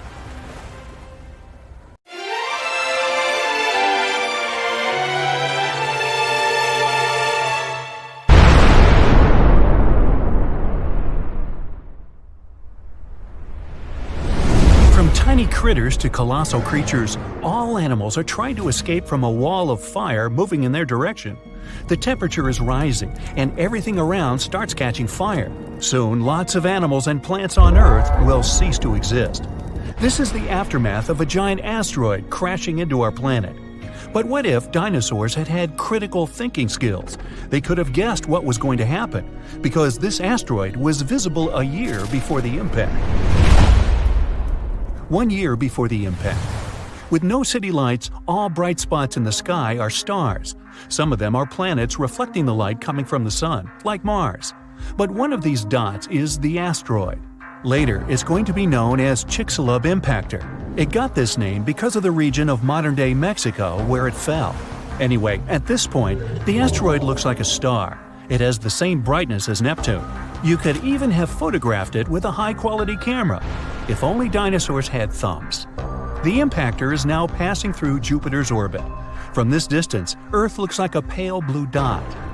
1 month before impact. The asteroid has become much brighter. It's now the most brilliant spot in the night sky after the Moon. The asteroid crosses the orbit of Mars. Its tail, consisting of dust and gas, is getting longer and longer. It's now as long as 2 times the distance from Earth to the Moon. 1 week before the impact. The intruder's tail is now 5 times the distance from the Earth to the Moon, but the dinosaurs can't appreciate its beauty. To them, it's just another bright dot in the night sky. If this asteroid were flying toward Earth right now, scientists could pinpoint the exact location of its impact within a mile. Then we would evacuate people from the impact area and avoid a major catastrophe. 1 day before the impact. The Chicxulub impactor now holds first place among the brightest objects in the sky. The light surrounding it, called the halo, seems even bigger than the Moon itself. The asteroid is now passing through the Moon's orbit. It looks like a bright spot that leaves an ashy trail behind it. 1 hour before the impact. The light from the Chicxulub impactor is brighter than the full Moon, and its movement can be seen with the unaided eye. Nights on Earth aren't dark anymore. Only now, dinosaurs begin to feel anxious. All animals on Earth start to seek shelter. 10 minutes before the impact. The asteroid is now passing through Earth's orbit. Thousands of small fragments from its tail begin to fall on the planet. It looks like a meteor shower. So far, these fragments are too small. They all burn up in the atmosphere before reaching the surface of the planet. The asteroid is approaching South America. If someone was looking at it from Europe, it looked like a sunset. The bright dot of the Chicxulub impactor is falling behind the horizon. 2 minutes before the impact. Dinosaurs can now easily see the asteroid's shape. If they knew how to do it, they could even estimate its size. It's a bit more than 6 miles across, which means it's almost the size of Manhattan Island, and the giant's weight is 15 plus 15 zeros pounds. It's flying toward the Yucatan Peninsula at a mind-boggling 7.5 miles per second. At that speed, you could get from New York to Los Angeles in around 10 minutes, but you'd kind of burn up on the way. 10 seconds before the impact. The Chicxulub impactor is now approaching the ground. A few more feet and bam! The night sky suddenly turns white. The flash is so bright that the sun isn't visible at this point. The asteroid's entry causes a powerful blast that can be heard on the other side of the world. The huge asteroid begins to burn because of friction with the air. It heats up and splits into many pieces. These pieces shower on Earth. After a few seconds, the largest part of the meteorite hits the ground. Its mass and speed provide the Chicxulub impactor with an enormous amount of energy. In the next moment, a super powerful explosion shakes the ground. The blast wave from the meteorite begins to spread out from the impact site. It rips out huge chunks of soil and trees and then pushes them to the ground like dominoes. The temperature of the blast wave is so high that everything around the impact site catches fire. The energy released during the collision also penetrates deep into the planet. This causes the strongest earthquakes in our planet's history. They, in turn, generate tsunami waves as high as the Empire State Building. 5 minutes after the impact. The meteorite leaves behind a huge crater. It's as wide as Lake Huron and deep enough to fit inside 2.5 Mount Everests. Dinosaurs are running around in panic. They try to evacuate toward North America, but most of them don't make it through unfamiliar swampy territories. Another danger is the ongoing meteor shower. Hundreds of tons of ash and debris rise into the air. Heated up by high temperatures, they fall to Earth in the form of liquid lava. Ash and smoke fill the atmosphere and block the sun's rays. Earth plunges into darkness. For several more weeks, our planet will be totally dark. Acid rains will fall on its surface nonstop. There was a lot of sulfur in underground deposits on the Yucatan Peninsula. The energy of the explosion evaporated all this sulfur. Now it's cooling in the air, gathering in clouds, and dripping to the ground. Most animals survive the impact, but the mass extinction continues for many more months. The collision has plunged Earth into darkness, and this has wiped out most of the plants that fed on sunlight. The plant-eating dinosaurs have lost their main food source and begin to disappear. But plant-eating dinosaurs are the main diet of meat-eaters, and now dinosaurs like T-Rex have nothing to eat. Soon they go extinct too. In other words, it wasn't a meteorite that wiped out dinosaurs, but hunger and climate change. Meteorites of this size fall once every 100 million years. It means that such an event might happen again. Will humans manage to survive this disaster? These days, we can look out far into space, and the appearance of an asteroid the size of the Chicxulub impactor won't be a surprise to astronomers. In general, asteroids that are more than 460 feet across are considered potentially dangerous. Anyway, if we know about the approaching space body, we'll be able to build shelters filled with food and water supplies. Once the asteroid is close enough, we can wait for the impact and its consequences inside. But when people come back to the surface, they'll see cities and towns torn down. Our planet will look like a lifeless desert. That's why we need another alternative, which is to prevent the impact. Here, we have many options depending on the size and material of the asteroid. According to NASA, the most effective way is a kinetic ram. We'll need to send a fairly large and heavy object, such as a spaceship, into space. When it approaches the asteroid, scientists will choose the perfect trajectory, and the ship will crash into the space body. A powerful collision will change the asteroid's course, making it fly past Earth. The further the space body is from our planet, the easier it'll be to send it away. Another option is a controlled explosion on the surface of the asteroid. Newton's first law of motion will help us here. It says if a body is moving at a constant speed in a straight line, it will keep moving that way unless it is acted upon by a force. So, if we make a big enough explosion, or force, the asteroid will shift its trajectory. How much it moves depends on the amount of force applied to it. We can also blast the asteroid right from inside. In this case, there will be no need to change its trajectory. Instead, we'll try to turn one huge hunk of rock into a bunch of smaller fragments. They will burn up in the atmosphere and do no harm to our planet. Another way is a gravity tug. Every heavy object has its own gravitational force and gravitational field. Our goal will be to send a spacecraft to the asteroid and make it fly close to the intruder.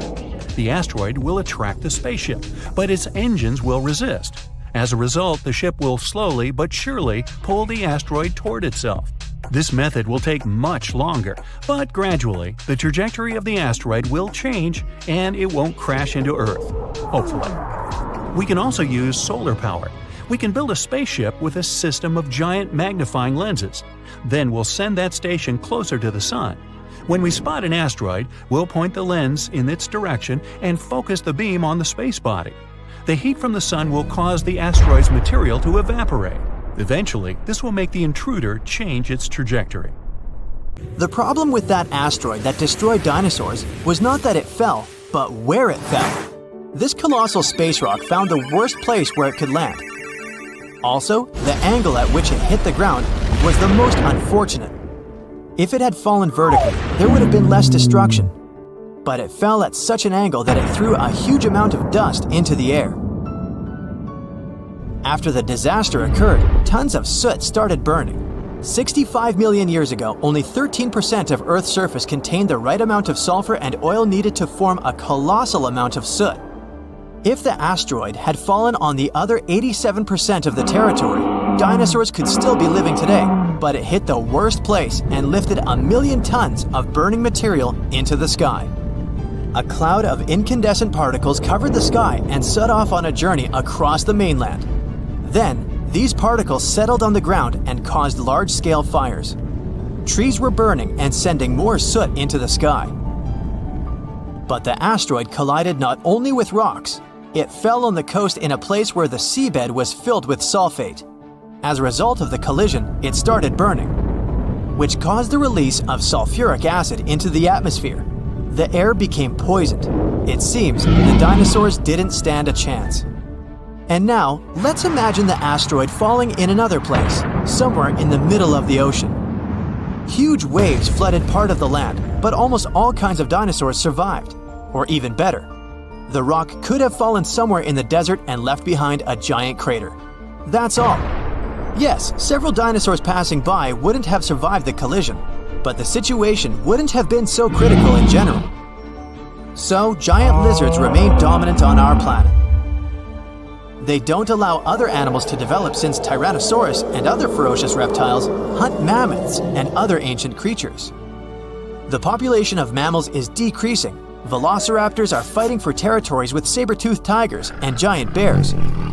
A struggle for survival between dinosaurs and other animals begins. Then, the Ice Age comes, and some reptiles don't survive. Then, new players enter the field. Those are humans' early ancestors. Living side by side with dinosaurs is difficult. Lizards attack settlements and caves, so people have to build high walls for protection. By the way, the Tyrannosaurus poses less danger to people than you might have thought. According to the latest research, many creatures were able to run away from this monster. Yes, you probably saw how easily they caught up with cars in the movies, but it wouldn't be as scary in reality. Paleontologists and biologists have analyzed the strength of Dino's bones and found out that the creature couldn't reach high speeds. The maximum it was capable of was running twice as slow as a field athlete. Thousands of years have passed. People have learned to live with dinosaurs. They've even managed to tame some lizards. They've domesticated herbivorous dinosaurs to develop agriculture. Triceratopses and bulls now plow fields together. Imagine farms swarming with Diplodocuses or Brachiosauruses. People climb their long necks and pick fruit from high trees. Stegosauruses protect pastures from wolves and velociraptors. Dinosaurs with shells, such as Ankylosauruses, help people cross deserts. They, along with camels and donkeys, carry heavy loads. People share the planet with ancient lizards and live in harmony. The situation in the seas and oceans is much worse. Sea reptiles attack wooden ships and catch all the fish. Imagine that you're sailing to another continent with tons of grain, fabrics, fur, and other goods. And then a giant mosasaur appears on the horizon. It's one of the most powerful sea lizards. A great white shark looks like a small fish next to it. The creature could easily defeat a megalodon. And then it comes across a wooden ship. It bites into the deck and pulls the whole boat underwater.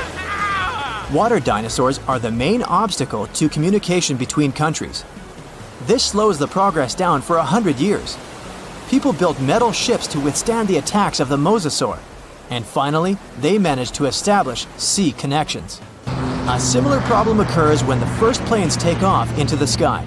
Imagine you're flying on a passenger Boeing. You look out of the window and see a pterodactyl. Wait, it's impossible. These winged lizards aren't so fast, but they can catch up with a helicopter or some old biplanes. This poses a serious threat to flights, so people install sound protection systems on board each aircraft. Pterodactyls hear irritating ultrasound from a distance and fly as far away from it as possible. People equip submarines and ships with the same sound shields. Then, after people have learned how to defend themselves from dinosaurs, another problem appears. Lizards are the kings of wildlife, so they displace all other animal species. Dinosaurs run across African savannas, and lizards with fur live in cold winter forests. Lions, wolves, and bears are not the rulers of the wild. Rhinos fight with Parasaurolophuses. Stegosauruses attack hippos and take away their territories. Venomous dinosaurs live in jungles. Lizards that can climb trees scare monkeys. Imagine a reptilian ape jumping from one branch to another.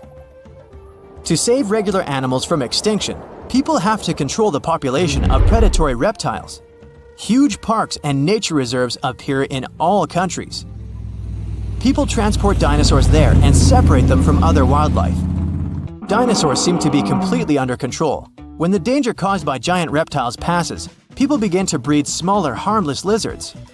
Someone buys a chameleon, and someone keeps a Microceratus at home. There are dinosaur exhibitions. People take these creatures for a walk as if they were dogs. Some people take selfies with reptiles, go shopping, and sit in cafes with small lizards. Dinosaurs aren't formidable now. They're kinda cute. People ride horses, camels, Parasaurolophuses, and Pachycephalosauruses. Of course, many have tried to tame velociraptors, but failed. Those are dangerous reptiles and they don't know how to obey.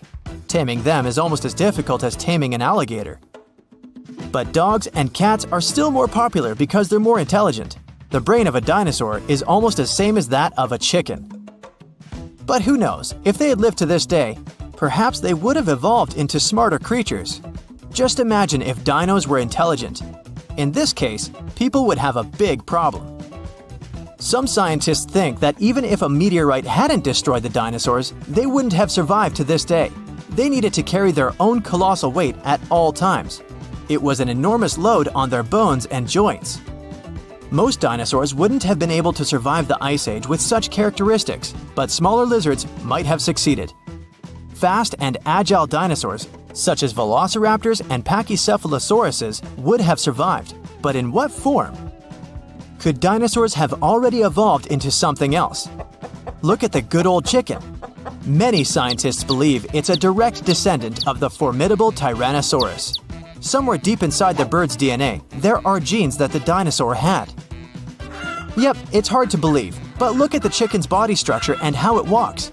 Remove the plumage, cover the creature with scales, and give it toothy jaws instead of a beak. And now, you have a mini T-Rex in the coop. And by the way, not only chickens might be the relatives of giant lizards, many birds are dinosaurs' living descendants. Surprisingly, alligators, snakes, crocodiles, and monitor lizards are not as close to ancient reptiles as pelicans, storks, and other flying creatures. Over millions of years of evolution, the paws of dinosaurs turned into wings, and toothy elongated jaws ended up as beaks. The genetics of birds is the key to understanding dinosaurs. Pelicans are similar to pterodactyls, ostriches to velociraptors. Perhaps many other animals also share some genes with ancient lizards. If the meteorite hadn't fallen, all dinosaurs would have evolved into completely different, unusual creatures. Scientists want to carefully study the DNA of birds and try to reverse evolution with the help of genetic engineering. They hope to breed dinosaurs out of eggs one day. But to do this, they need to find a specific genome that hasn't changed over tens of millions of years. It hides in the DNA. And it's not so easy to find it and extract it. Do you think we will see powerful reptiles by 2050? Now, thanks to new fossil discoveries and technologies, we're getting to learn more and more about the biology of dinosaurs. Some people don't need to know more than the fact that a few of them were colossal, terrifying, and vicious. But for those of us that do, the use of comparative biology, pigment analysis, and powerful new X-rays have allowed us to gain insight into specific features, such as their colors, eating behaviors, and the shapes of their tongues. Yes, that's right, the shapes of their tongues, which, for a long period of time, was something of a mystery. This is because soft, fleshy dinosaur parts are hardly ever retained in fossil form. But thanks to the discovery of some surviving hyoid bones, which are situated at the root of the tongue in front of the neck, we now have some insight. Most animals have this hyoid bone that anchors the tongue. The shape and complexity of the bone determine how free-moving the tongue can be. Scientists have discovered that nearly all dinosaurs had simple tongues that laid flat and were extremely similar to the tongues found inside the mouth of a crocodile today. Yeah, this crocodile. Go ahead and take a closer look. Nah, just kidding. Come on back. Let's take a look at some specific dinosaurs and start with the Brachiosaurus. Let me stick my neck out on the line by guessing that most of you will be familiar with this dinosaur because of its neck. You know, the one which was typically 30 feet in length. Despite its neck being its most distinctive feature, its name actually translates to arm lizard in Greek. It's common knowledge that the Brachiosaurus was one of the largest dinosaurs to ever have lived. On average, it reached 76 feet in length and 40 feet in height. That's roughly the length of 2 school buses and as high as a 4-story building. None of which were around in the era of the big guy here. Fragmentary leg bones and vertebra of even larger dinosaur species are known, but these skeletal remains are too incomplete to determine their exact size. So this guy may have been the largest dinosaur ever. A renowned herbivore, thank goodness. The Brachiosaurus is thought to have eaten up to 880 pounds of dry plant matter every day. Most of this was made up of coniferous trees, ginkgos, and cycads. This target might have been hard to hit for this dinosaur, as researchers have learned that its teeth were spoon-shaped and not ideal for chewing food. This means that the creature would have swallowed vegetation whole, as its teeth were suited to stripping it but not breaking up large chunks of plants. This, along with the dinosaur's body shape, suggests that the Brachiosaurus would have liked to feed as quickly as possible. Dinos like these didn't always make use of their ability to strip towering trees when dining. The Brachiosaurus traveled in herds, moving to the next location once they had exhausted all of the local vegetation. And I mean all of the local vegetation, not just that which hung high on trees. It's likely that the creatures supplemented their diets with vegetation at lower levels, especially after they'd done a number on all the nearby trees. This method of feasting was the most energetically appealing for this giant. By munching on lower vegetation, researchers believe that the dinosaurs saved up to 80% in energy compared to when foraging for high-up food sources. They have also discovered that the nostrils of a Brachiosaurus were on the front of its face and not the top. This is because we now know they roamed the fertile floodplains in their respective herds. For decades, it was believed that these creatures lived in deep, watery swamps. Let's look at another common misconception about a popular dinosaur. Please put your hands together for the Tyrannosaurus rex, which is arguably the most famous of all dinosaurs. Discoveries from the past 100 years have revealed that theropods had heavily feathered skin. Theropods are the family of dinosaurs to which the T-Rex belongs, so naturally, people began to think that the creature would have been covered in feathers as well. However, a study from 2017 took skin impressions from the iconic dinosaur and found no evidence of the structures required to support feathers. If a T-Rex did have feathers, they would have been limited to its back. Researchers accept that other large dinosaurs of the same family as the T-Rex have been discovered with their remains covered in feathers. An example of this would be the Utahraptor dinosaur. But as of now, the accepted theory is that feathers weren't a common feature of T-Rexes. This makes it easier to believe that feathers were exclusive to smaller tyrannosaurids and were there as a means of keeping the creature warm. For a long period of time, researchers thought feathers were an exclusive feature of the theropod family. But this theory has been debunked. Just like the kid at camp who was kicked out of the top bunk. You know, debunked. Anyway, fossil evidence discovered in Siberia now suggests that multiple different family groups of dinosaurs had feathers. The Siberian fossils in question belong to another species of dinosaur, Calindrodromeus zebucolicus. Oh, you think I mispronounced that? Okay, prove it. Now, this dinosaur, I'll call her Calinda, had a pelvis structure superficially similar to that of a bird and was roughly 4.5 feet long, about as tall as a fridge. Since the purpose of feathers on dinosaurs was for warmth, it's quite possible that dinosaurs from cold weather climates had more feathers than their counterparts in warm weather climates. In general, bigger animals struggle less with keeping themselves cool, so it's likely that any of the large dinosaurs who lived in these warm climates had no feathers at all. Smaller dinosaurs who lived in cold climates, on the contrary, had plenty of feathers. We now even understand what some of the designs and patterns of these feathers on dinosaurs looked like, thanks to the discovery of an ornithomimus, complete with feather and skin impressions. The name of this dinosaur is derived from Greek and actually translates to bird mimic. They were typically 11.5 feet in length, nearly as tall as a giraffe, and despite being omnivorous, had no teeth. Its other distinctive features include 3 fingers, which were all unusually the same size and length, and despite their thin-boned skulls, they also had large brain cavities. Their legs were extremely long, in particular their foot bones. Combine this with their toothless beaks and long necks, and yep, it must have looked a lot like an ostrich. Although they're not as big as the Brachiosaurus or dinosaurs in general, they are bigger than any other bird in the world. And it wasn't just the body limbs of an ornithomimus that made it resemble an ostrich. They also had very similar feather patterns. Their heads, necks, and lower legs were mostly bare of feathers, but the rest of their bodies were well coated in downy plumage. This is what you call a bird's layer of feathers as a whole. It's possible, like an ostrich, that the dinosaur would have used this unusual feather pattern to regulate its body temperature. Despite some dinosaurs possessing feathers like birds, on top of also being their distant relatives, dinosaurs didn't have the type of feathers required to fly for most of their existence.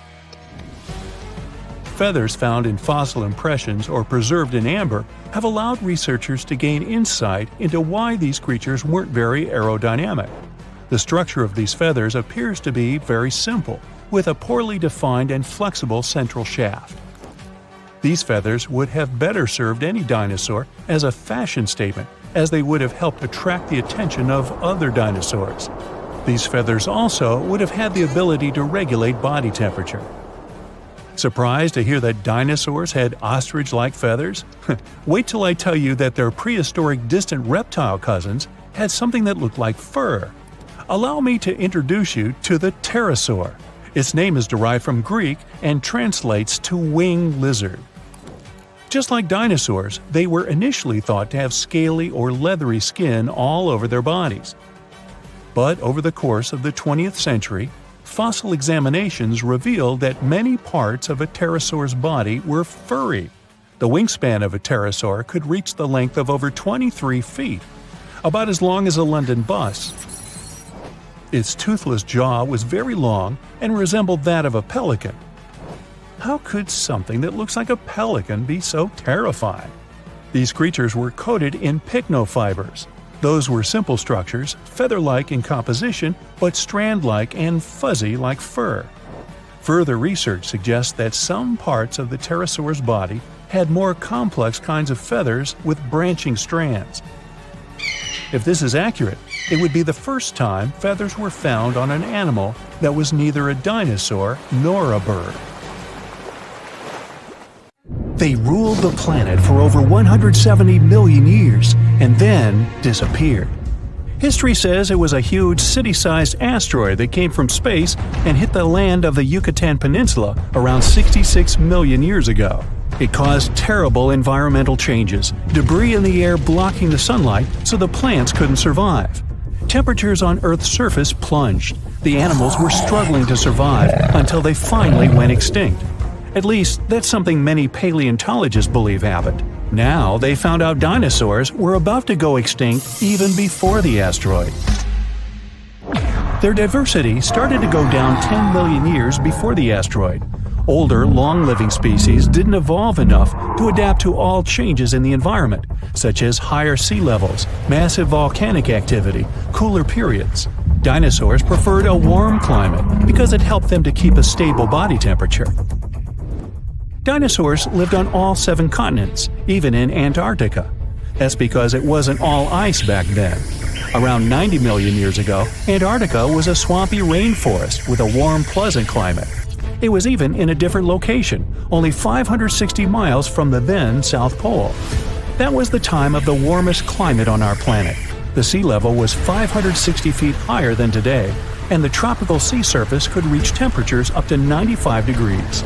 Antarctica still had something like polar night, months without sunlight, but the climate around the South Pole was mild and temperate, with no ice masses. Dinosaurs didn't shed their skin in one long piece like today's reptiles do. Scientists believe they shed it in small pieces, had something like dinosaur fur. There was a dinosaur, Pagomastax, that looked like a cross between a porcupine and a parrot. It had 1-inch long jaws and ate plants. It had a short beak and self-sharpening long teeth. They were like scissors this small dinosaur used to slice up plants. Our modern lion has a mighty bite, but a big and scary T-Rex bites more than 2 times stronger. The king of the dinosaurs has the strongest bite amongst all land animals, 3.5 times stronger than today's record holder, the Australian saltwater crocodile. It also had the longest teeth, almost 10 inches long, the length of an iPad. Most modern animals are either warm-blooded or cold-blooded. Dinosaurs were somewhere in between. Scientists think they mainly were mesotherms, which means the activity of their muscles could warm their bodies, but their body temperature could fluctuate too. Many dinosaurs, such as Triceratops and Stegosaurus, had spikes, plates, horns, crests, or other bizarre structures on their bodies. In the beginning, scientists thought that's for things like defense. They had neither sharp teeth nor hooked claws on the toes to hunt. But soon, they expanded the theory. It was probably a way to impress their mates and identify members of their kind. One species, namely Pachycephalosaurus, even had a funky bone hat on top of its head. Scary, tall as buildings, massive. That's what we saw in the movies, but dinosaurs mainly were human-sized or even smaller. Bigger bones were easy to be fossilized, so that's why we mostly find gigantic species. Utahraptor, or dawn stealer, was the first named dinosaur. Small and toothy, like me, it got its name because it comes from the dawn of the dinosaur age, the size of a German shepherd, but probably not that friendly. Arched back, sharp bony plates, curved tail. Ankylosaurus were some sort of giant, muck-spikier dinosaur version of an armadillo. Its weak spot was a soft underbelly, but meat-eating dinos that were after this one had to flip that guy first to get there. Still, it was really tough because of their impressive gear. Scientists believe they even had bony eyelids. Some dinos ate meat, others plants, and some of them could nibble even on pebbles. One dinosaur, called Gallimimus, couldn't physically chew all those plants it ate, so it would ingest pebbles to mash up the food. Gallimimus looked like some weird alien mix of dinosaur and bird. But it couldn't dribble a basketball because its wrists weren't capable of keeping the palms parallel to the floor. And they had no three-point shot. The largest dinos were plant eaters. Meat eaters, or so-called theropods, were mostly smaller. One reason is that plant-eating dinosaurs were very greedy. They would devour enormous amounts of food, sometimes even swallowing the entire branches without chewing. Some of the biggest could eat a ton of food every day, like a bus-sized pile. There were also more plant-eating dinosaurs than the other ones. Scientists are still not sure if meat-eating dinosaurs were able to coordinate themselves and hunt in groups. They were probably unfriendly towards each other, especially when it comes to sharing prey. Fossils, and the shape of delicate bones in the eye, tell dinosaurs mostly roamed around during the day. Scientists think only smaller meat-eating dinos, like Velociraptor, were active during the night. They were after those small mammals snuffling around and trying to find food, while big dinosaurs were asleep, or that's what they thought. Those small mammals were usually burrowing animals that survived both dinosaur reign and ice age hiding underground. Not all mammals were hiding from dinosaurs. Some small but sneaky creatures, like Reptinomammus, would steal the eggs from big dinosaurs, which was a big thing considering they had to trick the mama dinosaur first. Researchers believe dinos tried to flap on the ground to get faster at running up inclined terrains to catch their prey. Such behavior caused them to learn how to fly, which of course happened through thousands of years. Dinosaurs were fuzzy and fluffy. They are related to birds, but even those early dino species that didn't fly had feathers, like gigantic, scary, fuzzy T-Rex. Movies lied. You just can't stand still and expect a T-Rex would pass you by. Its vision was probably better than one today's raptors have. Even without it, they still had a pretty good sense of smell. Running could help it though. Scientists calculate T-Rex could probably run at 12 miles per hour. It would shatter its bones at a greater speed. Some dinos had tails more than 45 feet long. Tails helped them to keep their balance when running, especially those that walked on two legs. Velociraptors were not like raptors we see on the screen, but more like some sort of prehistoric chickens. Small, a little bit bigger than a turkey, 2 feet in height, probably had feathers, hollow bones just like birds, mostly loners. But they were probably among the smartest dinos. Their brain was big compared to their bodies. They were as intelligent as today's ostriches. The name Velociraptor means speedy thief.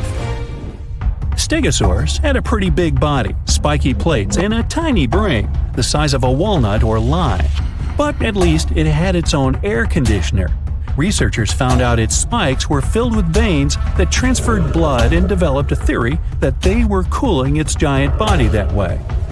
Dimorphodon was the flying reptile with a wingspan of 8 feet and multi-purpose teeth. Teeth in the upper jaw were longer, sharper, and better for catching food from the water. The teeth in the bottom jaw were better for holding the game in transit. One of the first potential dinosaur discoveries was in China 3,500 years ago. No one knew about dinosaurs then, so people thought teeth they found could belong to dragons. The Heterodontosaurus was a duck-billed dino with more than 1,000 teeth. When they would fall off, it could grow new ones indefinitely. Dinosaurs' eggs were pretty big, some as big as beach balls. Now that's a number. The Baryonyx was a big fan of fish. Its name means a heavy claw, and it got it because of big extended claws that were pretty sharp and made up the thumb of each hand. When catching fish, they used the claws like spears. Mosasaurus, also popular in movies, was not quite the dinosaur but a marine lizard, closely related to monitor lizards and snakes. Like a snake, it had jaws that could expand when swallowing the food. These creatures were speedy. They had a tail fin and flipper-like paddles instead of arms and legs. Researchers believe they had a weak sense of smell and poor perception of depth, so they had to develop a unique hunting technique, waiting for their snack to come up to the surface for some air. Dinosaurs are some of the most fascinating creatures to have ever walked Earth. It's a shame that we won't be able to have Jurassic Park, where we can see some of the coolest creatures come to life. But we are actually living with some creatures that are just as old as dinosaurs, such as crocodiles and sharks. They haven't changed much since they appeared millions of years ago. But most dinos didn't make it when the asteroid struck Earth. In a way, the asteroid was a giant reset button for the planet. After hitting Earth, this space traveler wiped out almost every living thing. The sky was covered with ash, which blocked out sun rays. That meant that plants couldn't grow, and this made a lot of herbivores, like really hungry. As a result, they had to change their diet and adapt to the new changes. This forced some of those dinosaurs to take on a new path in life, turning into some modern animals we know today. If the asteroid had changed its course just a bit, then dinosaurs would have remained the dominant species. So, what would have happened if dinosaurs had stuck around? Well, first of all, evolution would have played out differently for them. Maybe during those millions of years, humans would not have evolved to be on top of the food chain. Imagine a world where dinosaurs still existed today. If dinosaurs had evolved as humans did, then we'd have to compete with them. There were multiple species of humans, but Homo sapiens, also known as us, prevailed. A humanoid dino, or dinoid, would be something strange. First of all, they would look different, more reptilian than us. Our brain sizes would differ, and they would be physically bigger and stronger. Putting a human and a dinoid side by side would be interesting. First of all, dinoids would have scales, as opposed to human skin, and their teeth would be sharper. They would probably not have 5 fingers on each hand, and their nails would be sharp claws. Also, we don't know what they would sound like, but they'd possibly be guttural like crocodiles. Dinosaurs had very good vision compared to mammals, so it's possible we'd see dinoids with large eyes. The population of Earth has reached a staggering 8 billion people. and we've changed our environment to suit our needs. With that said, if dinoids were the dominant creatures, then the environment would be suited for them. Speaking of physical features, scientists predicted what dinoids would look like if they had evolved into intelligent creatures that walked upright and had opposable thumbs. These wiggly thumbs are important for evolution, since they helped humans start using tools for defending themselves and hunting. The creature may not look like the ideal reptile, and its appearance might not be flattering, but if dinosaurs had evolved, then these creatures could be your classmate or colleague at work. Not all dinosaurs were alike, as their fossils have shown. Some were gigantic, while others resembled any modern-day animal. The biggest land-walking dinosaur was the Titanosaur, although the measurements are only rough estimates based on fossilized bones. It's estimated that the dino was around 122 feet long and lived between 100 to 95 million years ago. It was so massive that its weight was equivalent to 18 modern-day elephants. There were dinosaurs all over the world in different time eras, climates, and landscapes. However, only a handful were known as giants. But though they excelled in body size, they lacked in brain size. Some of the most well-known dinosaurs, like the Allosaurus and Stegosaurus, had very small brains, like me, which means it would have been nearly impossible for them to properly evolve into intelligent beings. Tell me about it. But in the late Cretaceous period, the T-Rex roamed the land. It had larger brains than its Allosaurus counterparts, which were millions of years behind. Even so, the T-Rex's brain only weighed just under a pound. A human brain is nearly 3 pounds. It might have been cool to see a T-Rex evolve into an intelligent being with opposable thumbs on its tiny stick hands. Contrary to popular belief, the T-Rex was actually quite slow, and a human could have easily outrun it. So, we know that these days, they wouldn't belong in any competitive sports that involve running. We know that dinosaurs could be herbivores and carnivores.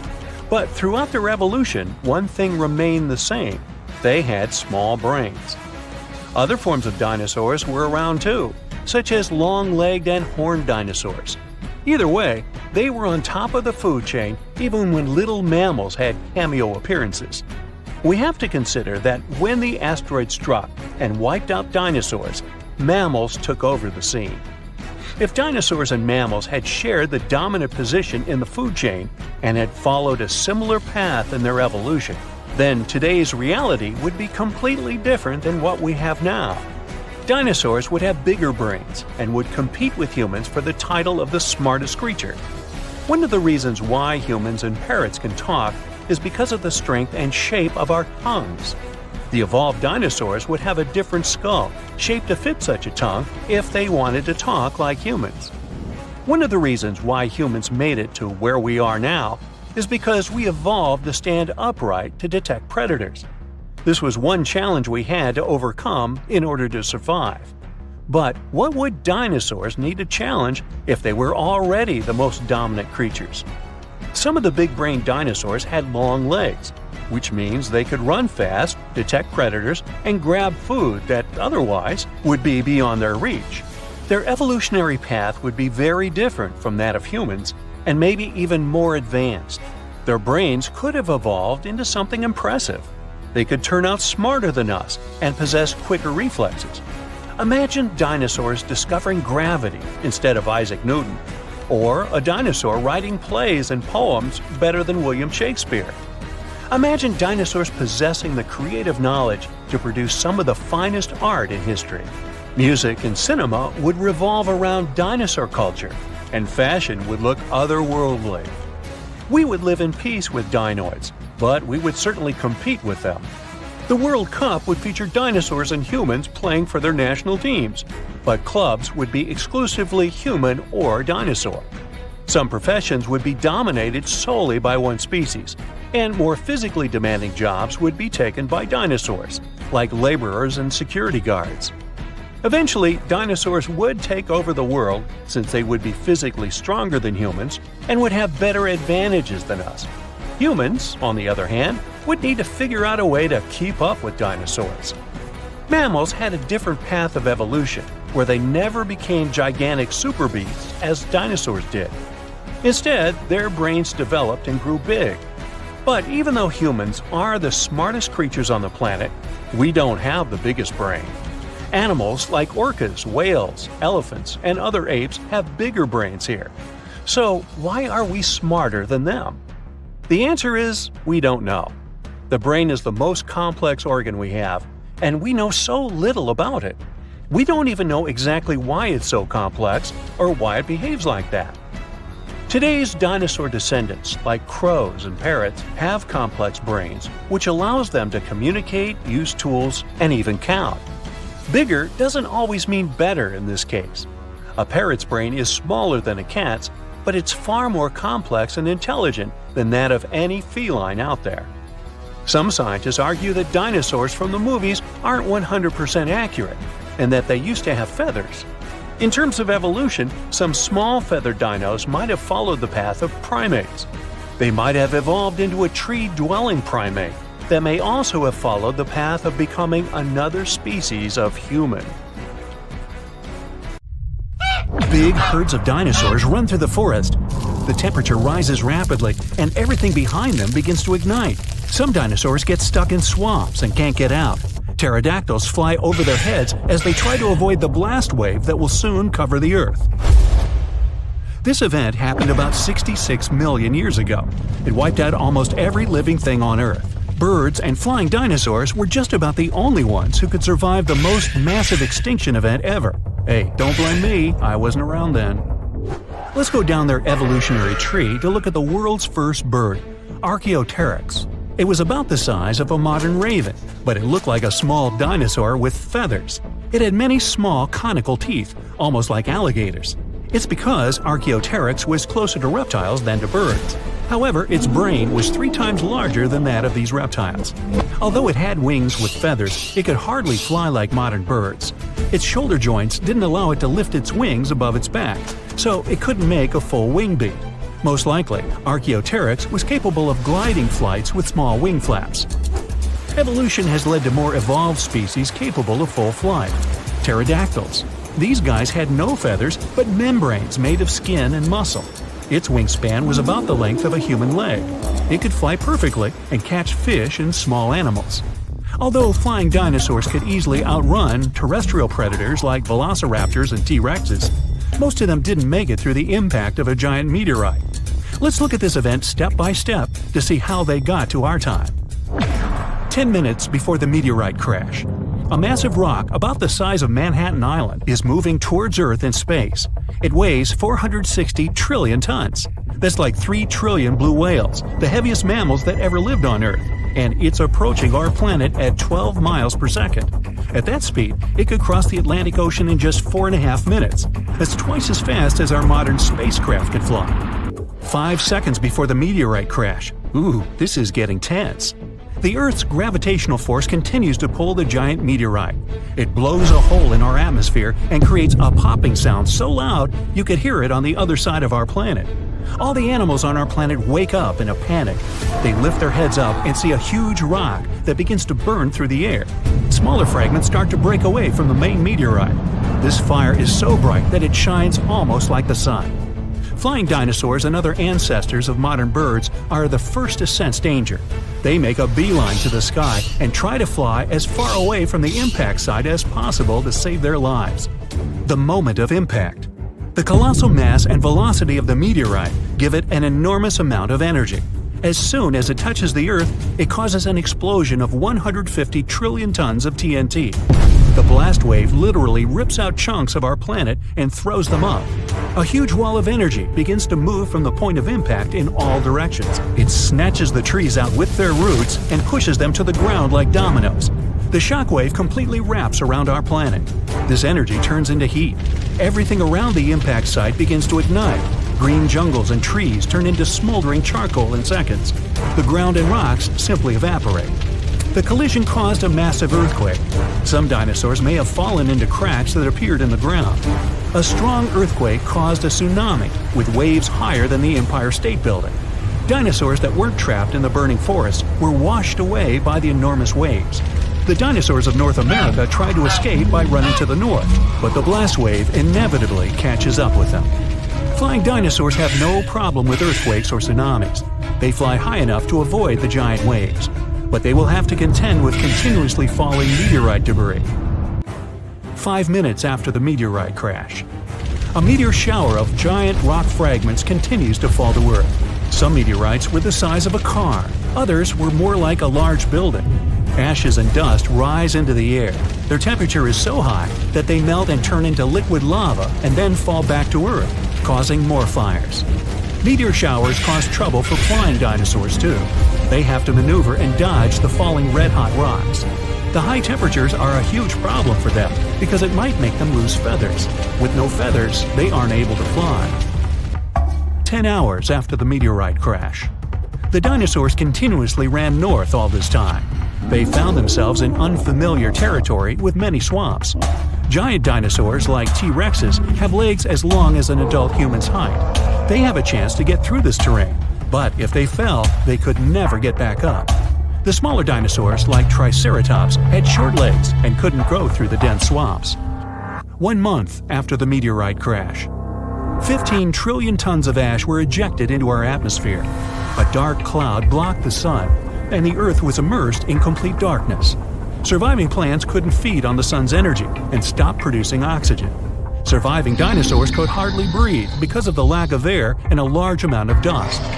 The lack of sunshine in the sky made phytoplankton disappear. Many marine animals were left without their only source of food. The dust and ashes in the atmosphere prevent our planet from getting heat from the sun, and the temperature here is beginning to drop. The place where the meteorite fell was rich in sulfur.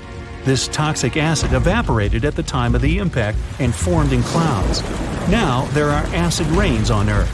Flying dinosaurs now have to hide from these rains. They have to stay in caves and can't go outside to get some food. So far, a large number of terrestrial and flying dinosaurs have survived. They come out to see the aftermath of the disaster. The site of the impact was in present-day Mexico, the Yucatan Peninsula. The Chicxulub crater is located here. It's about 93 miles wide, like half of all of Lake Michigan, and it's 12 miles deep. You could plunge the whole Mount Everest in there, and there would still be 6.5 miles of available space. It wasn't the impact itself that made the dinosaurs disappear. The fire destroyed most of the plants the herbivorous dinosaurs ate. With no food, their numbers dwindled rapidly. Predatory dinosaurs had nothing to eat either. Acid rain and the disappearance of phytoplankton threatened all marine life. Even though birds managed to avoid the blast waves and tsunami, they were short of food too. About 80% of all birds didn't make it to the end of the extinction event. The problem was that all of the forests on Earth were wiped out. Most birds would nest and live in trees. Besides that, the forests were always full of food, from all kinds of ants and termites to flying insects and small mice. So, only those species that lived on the ground and could fly well survived. Most likely, they fed on the seeds of small surviving plants. This habit made flying dinosaurs lose their teeth during evolution. Instead of jaws with a bunch of sharp teeth, they got long beaks to grab tiny seeds from the ground. Although Earth looks like a terrible place to live now, there's an evolutionary boom for birds. They have to travel long distances in search of food. Their wings get stronger. They also feel safe from predators who regarded them as food before. No T-Rex now catches a sleeping bird off guard. About 1,000 years after the collision, the first dense forests appear. It gives another boost to evolution. 1 million years later, forests full of food are populated by the ancestors of modern mouse birds. And 65 million years later, in modern times, we have about 10,000 species of birds. Pigeons, crows, eagles, and hawks, even penguins. These are all descendants of the dinosaurs. But there were other survivors. Some alligator and crocodile ancestors were able to adapt to changing conditions. About 80% of turtle species managed to survive the mass extinction, and now their descendants live among us. Snakes and lizards were also able to wait out the hard times in their burrows. Even some mammals, like monotremes, survived. This hedgehog-sized animal was able to continue to evolve. Many millions of years later, these mammals evolved into primates, which later gave life to modern humans. Much later came the iPhone. So, theoretically, humans can survive an asteroid that has the potential to destroy entire planets. It won't be a walk in the park, though. Let's go back in time to 66 million years ago, in the late Cretaceous period. The Earth, before humans, where dinosaurs are thriving. The plants and animals are rich and diverse. You'd see a T-Rex chasing a Triceratops, or the massive Allosaurus, one of the biggest animals to ever roam the planet, towering over the landscape. In Texas, they remember the Allosaurus. And watch out for the Ankylosaurus, a living tank swinging its tail like a wrecking ball at any threat. As you're about to enjoy a quiet evening under the stars, a bright new light appears in the sky of the northern hemisphere. Now, a new star in the sky doesn't really stand out at first, it's just twinkling like the rest. But give it a few hours and you'll notice it's getting brighter. Check again the next night and boom, it's the brightest thing in the sky, outshining planets and even the moon. Then finally, it horrifyingly outshines the sun. The star was the Chicxulub asteroid, which left a gigantic crater now called Chicxulub Crater in Mexico's Yucatan Peninsula. The asteroid enters the Earth's atmosphere at a blistering 12.5 miles per second. It blasts through 60 miles of the atmosphere in about 3 seconds. It falls so fast that even the air can't get out of its way. The air gets squashed and heats up to thousands of degrees in a blink. Before the asteroid even touches the ground, this super-hot air has already vaporized much of the sea where it's about to strike, near the Yucatan Peninsula. Then, in a flash, the asteroid smashes into the Earth, screaming over Central America with a loud boom that echoes everywhere. It doesn't just smash the ground, it makes the soil and rock flow like liquid. The asteroid digs a hole so wide and deep that it nearly touches Earth's inner layers and throws up dirt more than 20 miles high. At that exact moment of impact, the asteroid also turns its massive speed and weight into heat in a split second. It puts so much energy into the Earth that it makes molecules move faster than the surface of the Sun. This massive energy created a giant ball of plasma, superhot charged gas that includes bits of vaporized rock. This all shot out at incredible speeds. The shockwave from the impact and the heat turned the Earth around the crash site into gas instantly. This set off earthquakes all around the world. And it's not just the rocks flying around that you need to worry about. As they plummet through the sky, they rub against the air, heating up so much that they set fires all around the world. The heat they give off could be compared to an oven cranked up to its highest setting. This fiery shower causes most of the world's trees to burn down. The entire world is now on fire. Soon it changes everything. In a blink, dinosaurs were wiped out, making way for mammals to rise.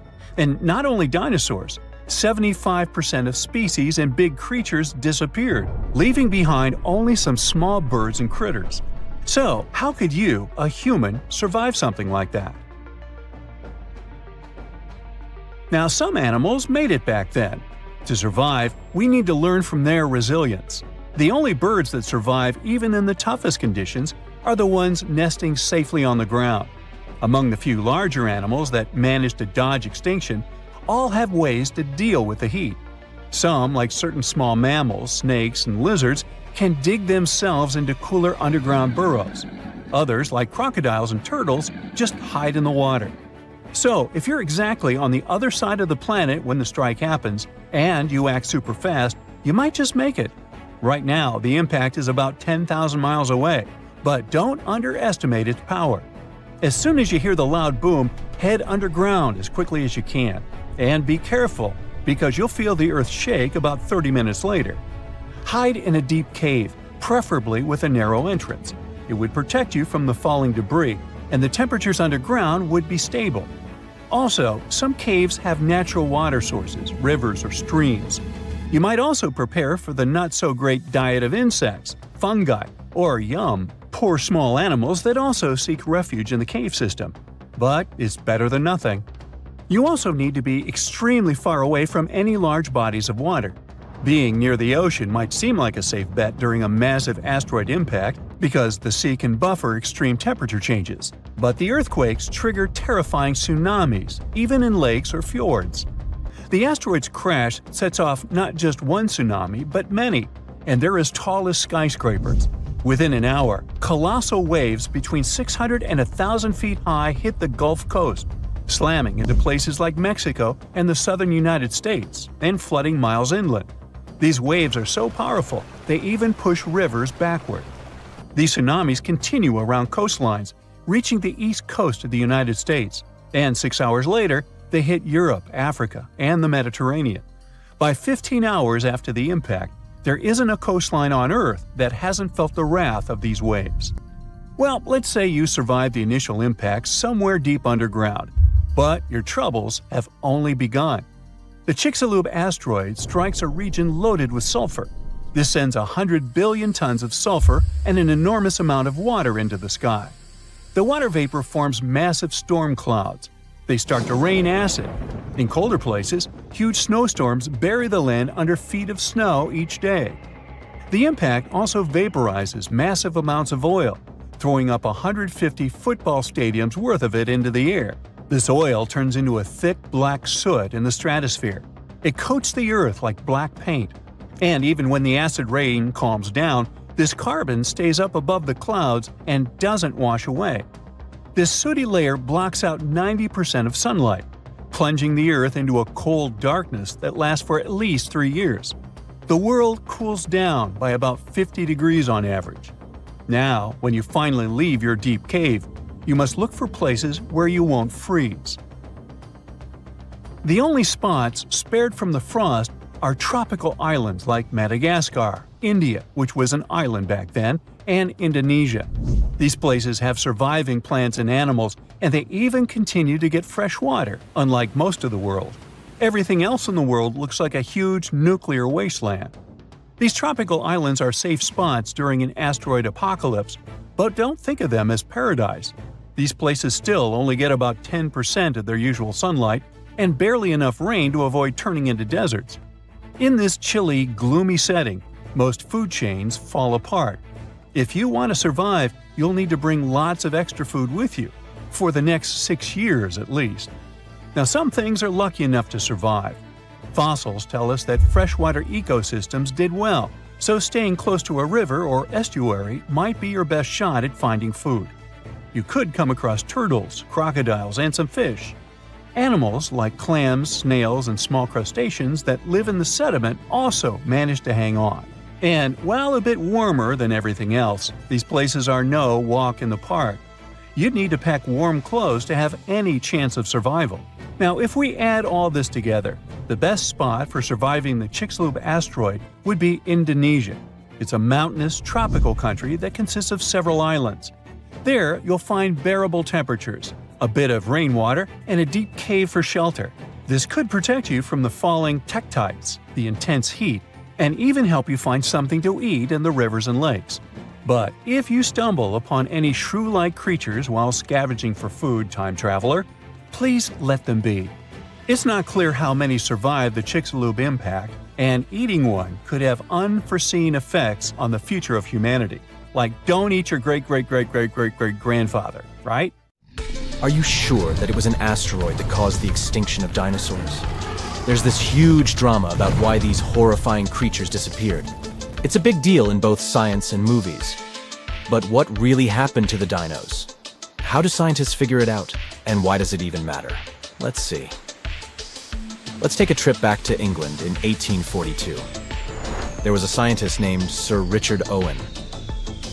He was checking out some huge reptile fossils and noticed that 3 of them, Megalosaurus, Iguanodon, and Hylaeosaurus, had a lot in common.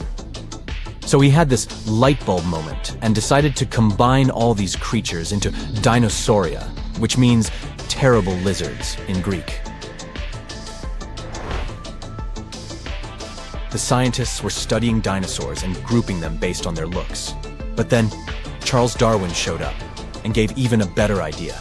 Turns out, species don't just appear out of thin air, they evolve. And now, everyone had to rethink how they were defining dinosaurs. They came up with a new idea called phylogenetic classification. Picture a big family tree with all creatures ever.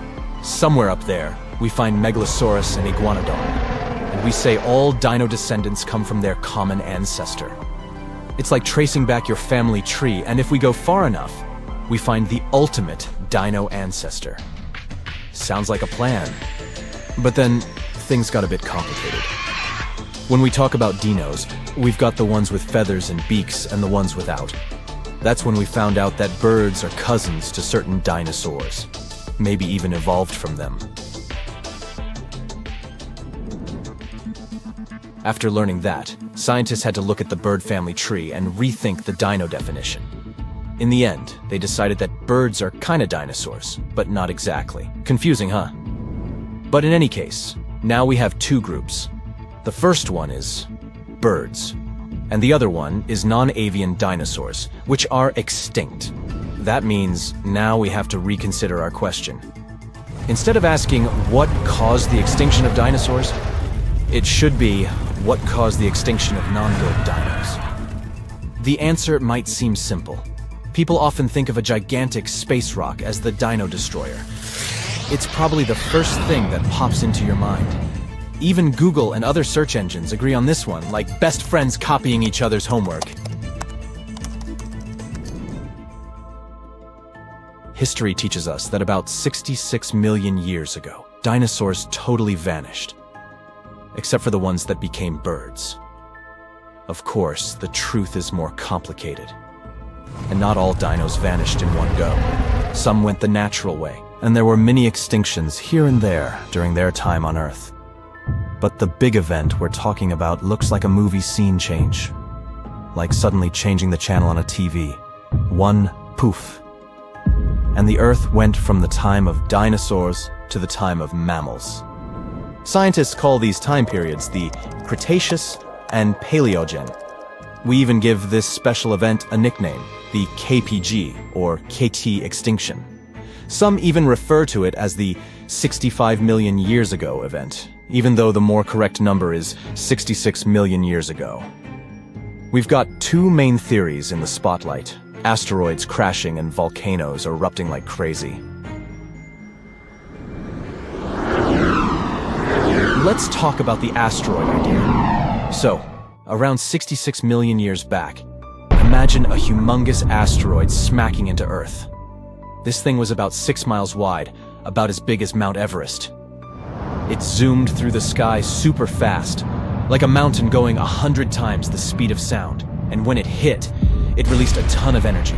It crashed down in what's now southern Mexico, near a spot that's tied to the dinosaur extinction story, Chicxulub Crater. Everything close to the impact was zapped into vapor in a snap. Picture the biggest energy burst in ages, like 1 billion years or more. Nothing near the crash site stood a chance. Next, there was the aftershock. As the fireball cooled down, the Earth's surface went bonkers. The ground twisted and shook, causing unimaginable earthquakes. The continents became huge, bouncy castles. And then, the stuff that got blasted up by the impact came raining back down like a rainstorm.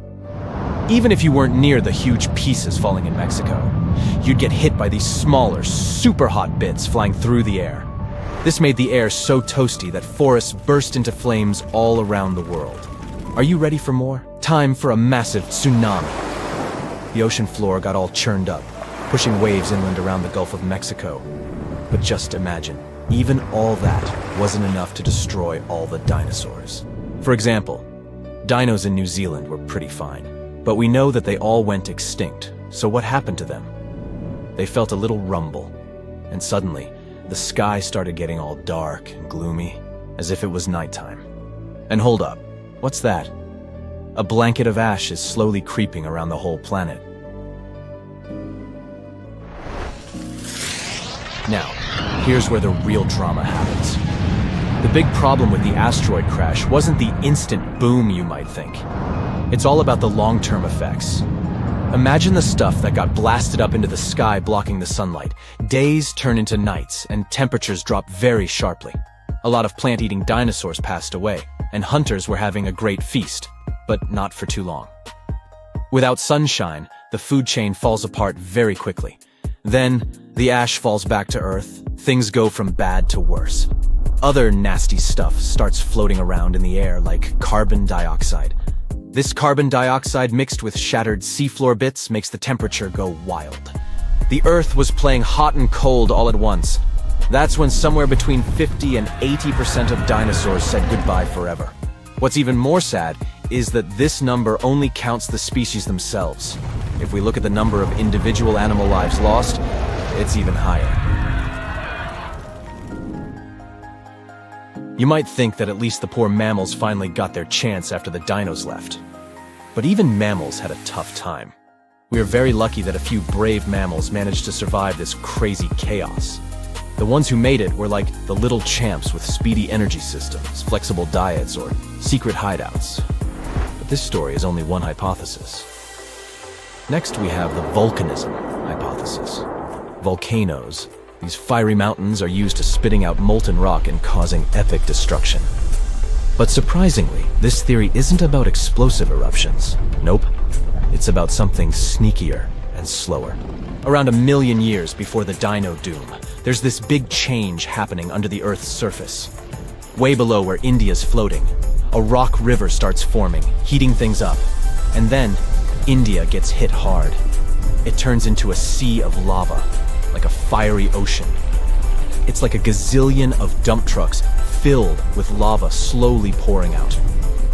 These solidified leftovers are known as the Deccan Traps, like a super deep layer of hard lava covering a piece of land the size of France.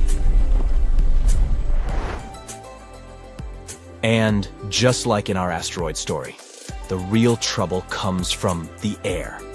For hundreds of thousands of years, sulfur dioxide spread like an unstoppable shadow. It was making the sky gloomy and the rain toxic. Food sources turned into poison, and oceans became acid baths. And then, carbon dioxide took the stage. It was like a temperature button, flipping the Earth's climate upside down. It was a roller coaster of chaos. The ecosystems were stressed, food chains snapped, and species waved goodbye one by one. Both theories seemed pretty realistic. All the experts were having a big debate about which theory was correct and why the dinos disappeared. So, what is the real answer? Unfortunately, we don't know. Some scientists support one theory, some support the other one, and we're left scratching our heads. But hey, don't be too hard on the media or the scientists. They're all doing their best to figure out the mystery of the dinosaurs' disappearance. And maybe one day, we'll finally learn the real answer. So, stay tuned. And here you are, on Earth, 66 million years ago. It's one of the warmest periods in the planet's history. There are no ice caps yet. Everything is lush and green. Dinosaurs roam the Earth. Massive sauropods peacefully chew on flowering plants and trees, their young ones following closely by their side. You strain your neck to see their heads 5 stories above you. But that's when you see something else. A bright spot in the sky. A shooting star. Make a wish. Wait a minute. The star grows bigger, brighter. Little do the mass reptiles know, today marks the beginning of one of the largest mass extinction events in Earth's history. 3/4 of life on our planet will be wiped out. Hey, we'll just hide over here and watch. 5 seconds before impact. The meteorite rips a hole through our atmosphere like a needle in a balloon. The resulting supersonic shock wave starts to ripple around the globe. You'd hear it on the opposite side of the planet. The cosmic monster falling toward the Earth is the size of Mount Everest, at least 6 miles wide and weighing 460 trillion tons. The meteor is coming in hot and fast, 12 miles per second, heading right for the Yucatan Peninsula in present-day Mexico. At that speed, it could travel from LA to New York in under 4 minutes. Impact. The mountain-sized asteroid smashes into the Earth. If only it had been anywhere else, life on this planet might look a lot different today.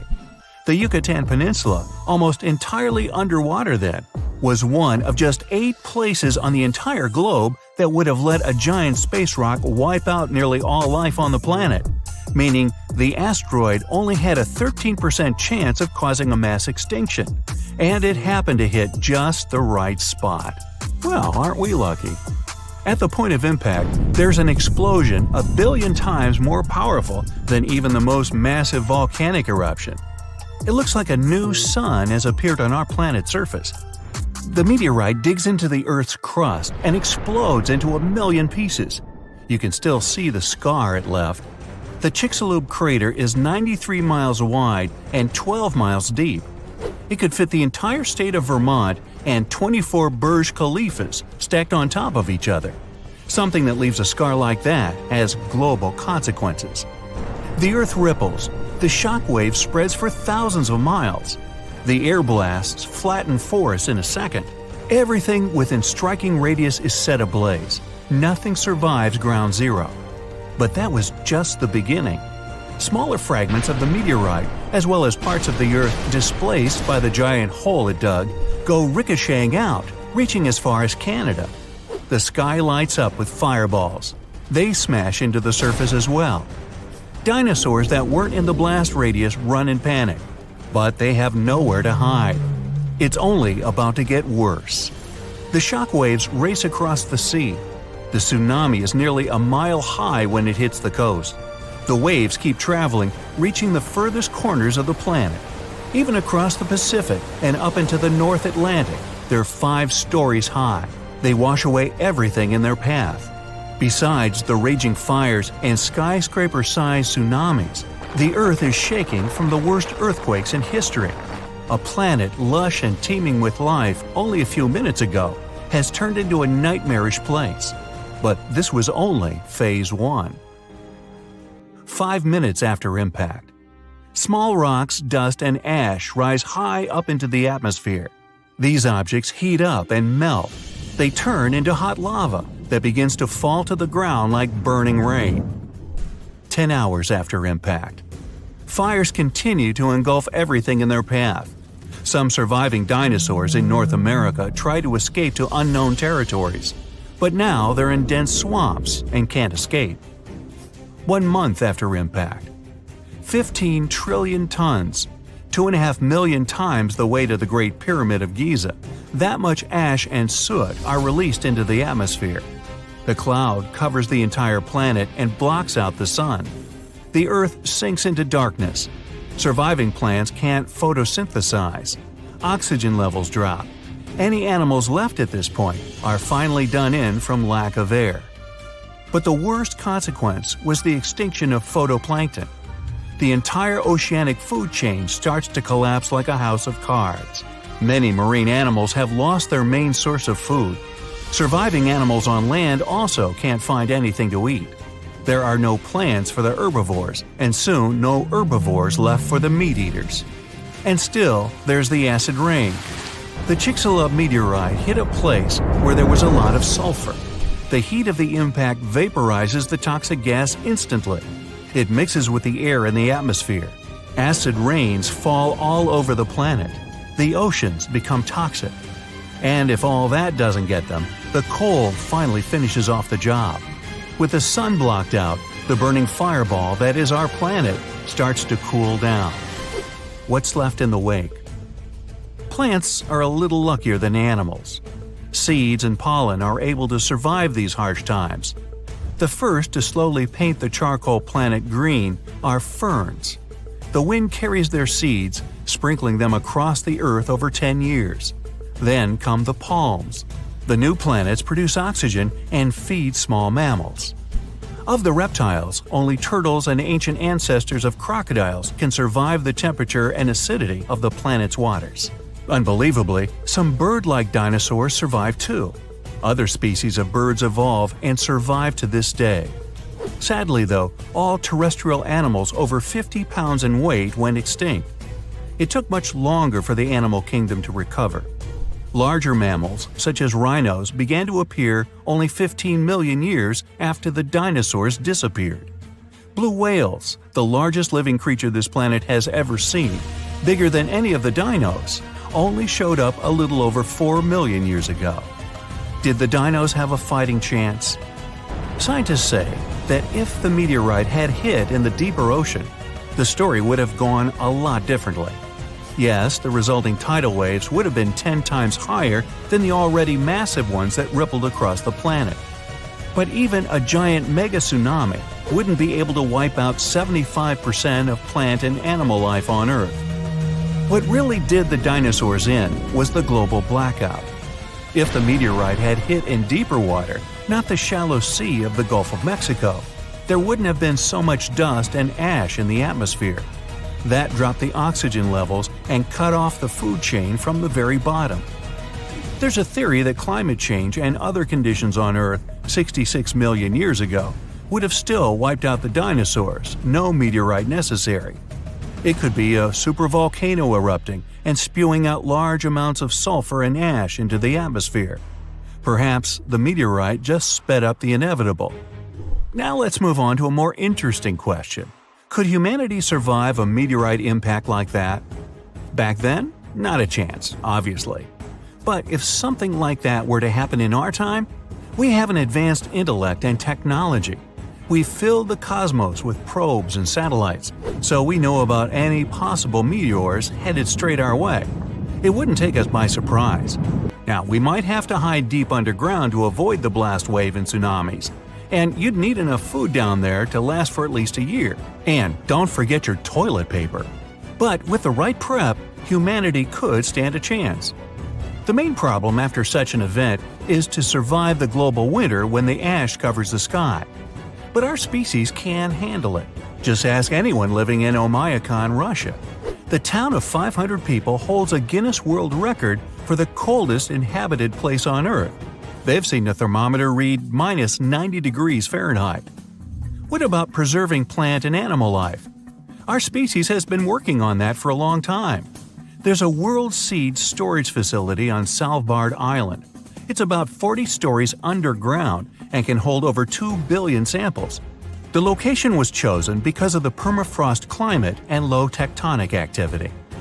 Preserving all the planet's animals would be a tougher job. Perhaps genetic engineering, cloning, or something else would work. Herding them all down into a bunker? Crocs, bears, and snakes included? I think I'd rather try my luck above